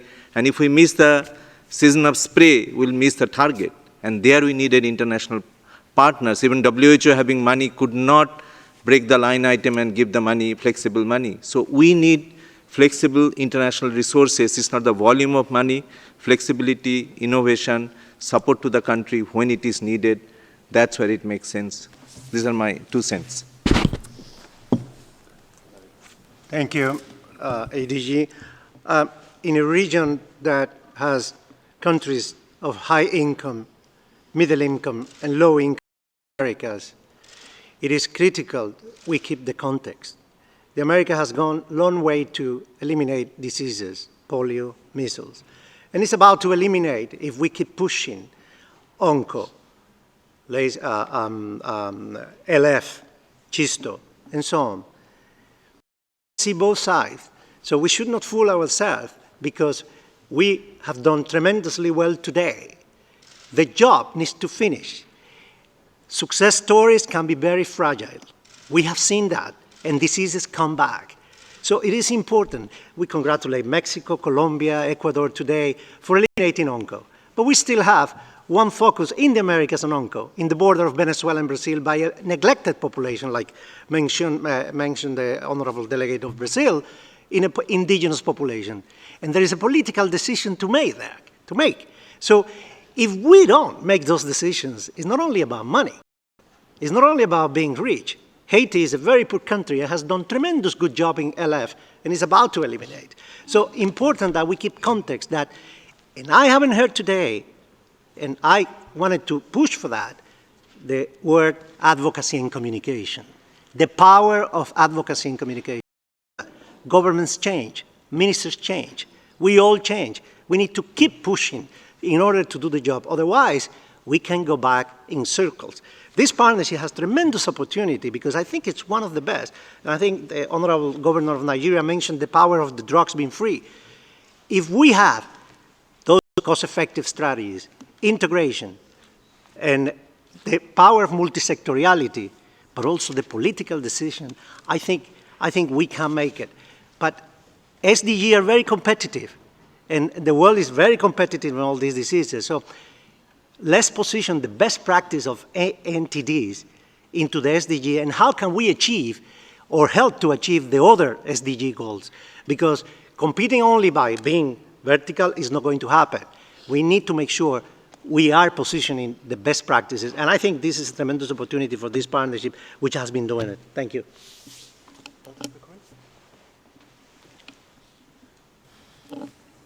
Thank you very much.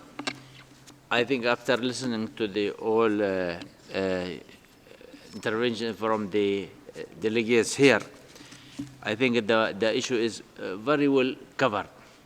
And we highlight many issues that should be taken into consideration as challenges at the site.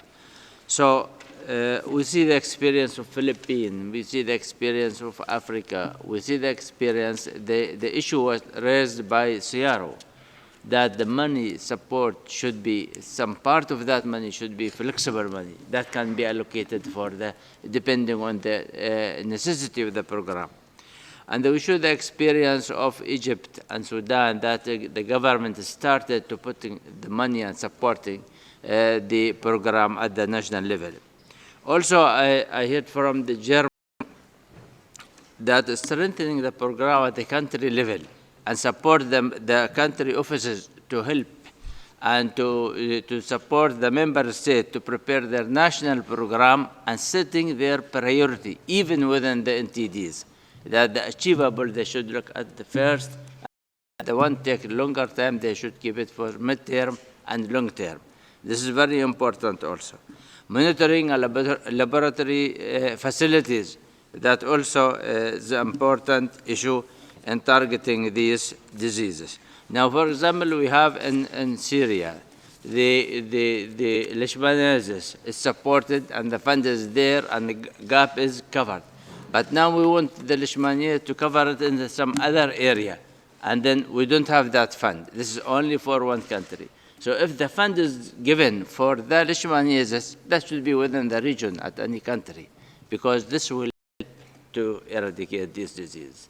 I thank you for this third time talking. Thank you very much today. Thank you. We should have given you our talk.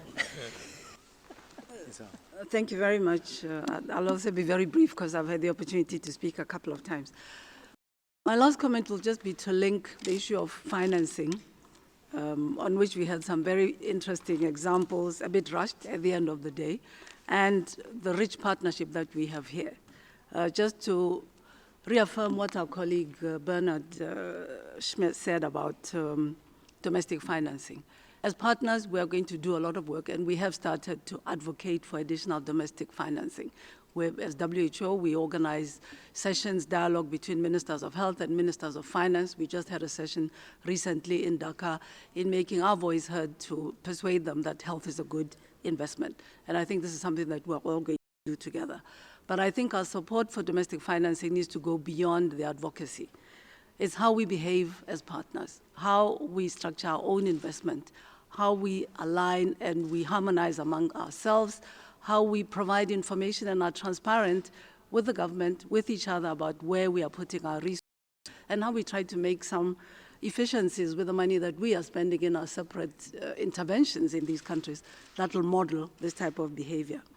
I'd also like to reinforce that we have in the past spoken about the Paris Declaration principles, how to work together. I think these principles are extremely relevant today, and I'd like to advocate that we all embrace them in supporting endemic countries to invest more of their money and to get better value for their money. Then finally, I think it was very well said by a colleague, the countries spend so much time accounting for what they do with us that they hardly pay much attention in terms of efficiencies and what they get out of their own domestic resources. I think this has been my observation in the African region. So if we can help them, as we promised to do in line with the Paris principles, to set up the mechanisms. So if you can invest in this as well, to help a minister of health, a director know where the money is going, what results they're getting out of the money, I think will encourage countries to invest because they'll see, and the Minister of Finance will hear, what is the outcome out of this investment that they are making in health and in NTDs. Thank you. Thank you very much to all my regional directors and medical advisors on communicable diseases. And I'd also like to thank all the participant speakers to join this afternoon discussion. I think now it's 5:30. It's over 5:30 actually, but we're still sitting here talking about NTD, talking about the commitment and the financial support on NTD with its group of diseases with close and linkage to poverty. We are sitting here listening and thinking how exactly we go further to support and do more to make sure that all groups, the NTD can absolutely eliminate it by great efforts, joint efforts with all the partners sitting here and probably not partners opportunity to be with us. But I think this great achievement we have, we should be proud of such wonderful achievement and progress. It's coming from your efforts and coming from your great investment. So we should be proud of such wonderful achievement in the past 10 years. But absolutely we have to do more to reach a target of eliminations. I hear many things. I don't want to summarize, give a list. But of course, we hear some list asked from the morning session, and we get a lot of great comments, suggestions, proposals in the afternoon session. We are going to have a good report and a summary to see how exactly we can integrate these great proposals and ask of list in our future commitment, in our future WHO Secretary's mandate. But I think the most word, what I hear this afternoon is integrations. Integrating and integrated. I think the most success of NTD in the past 10 years is integrated. We have to make sure that NTD has to be integrated as a package of essential medicine. We have to make sure NTD services have to be integrated with a great package of development. We have to work closely with other non-health sectors, agriculture, education, to make sure all the knowledge and the skill can be integrated in the textbooks for children, for the kids. We can make sure that all NTD consideration can be considered when the government talking about their clean water programs, about the road safety. That kind of integration is the key to maintain another public success achievement in the coming 10 years and beyond 2020. I think probably that's the most important word. That's why we keep the integration as a keywords of this report. I hope probably you can understand why I highlight the word integration as a concluding remarks as this meeting. But I'd like to thank you very much, and then to thank to all the partners who commit financial support to NTD. But I think when we talk NTD financial support, we can't just look at financial support from Gates, from DFID, on NTD especially. I think that all the NTD programs can benefit from other investment on education, on poverty relief, on environment and health, and other public health issues. I think, of course, it's great we have a lot, financial commitment today. We hear it a lot. But absolutely, when we work on NTD program, we need to open the eyes to see whether other financial commitment can benefit to the NTD services package in the country and in the people who absolutely need. So I think thank you very much, of course, to the partners, to all the speakers, and to my staff in WHO Headquarters Regional Office, of course, for the person who work in the country to support. Absolutely. And probably last but not least is some announcements, all right? We are going to arrange the vehicle for the person, of course, the buses, to the Intercontinental, right? The bus is stopped in the parking 15. So we're going to open the door outside this office, this meeting hall. You can see the pathway and to the left. That can lead to the parking space for our vehicle to the Intercontinental. I'd like to stop here and by thanking again, and the floor is to you. Of course, I forgot, thank you, our wonderful moderators. Daniel, thank you very much. It's not easy to manage so many speakers, indeed, but it's great to have the people thinking and talking. Thank you very much for our moderators. Thank you.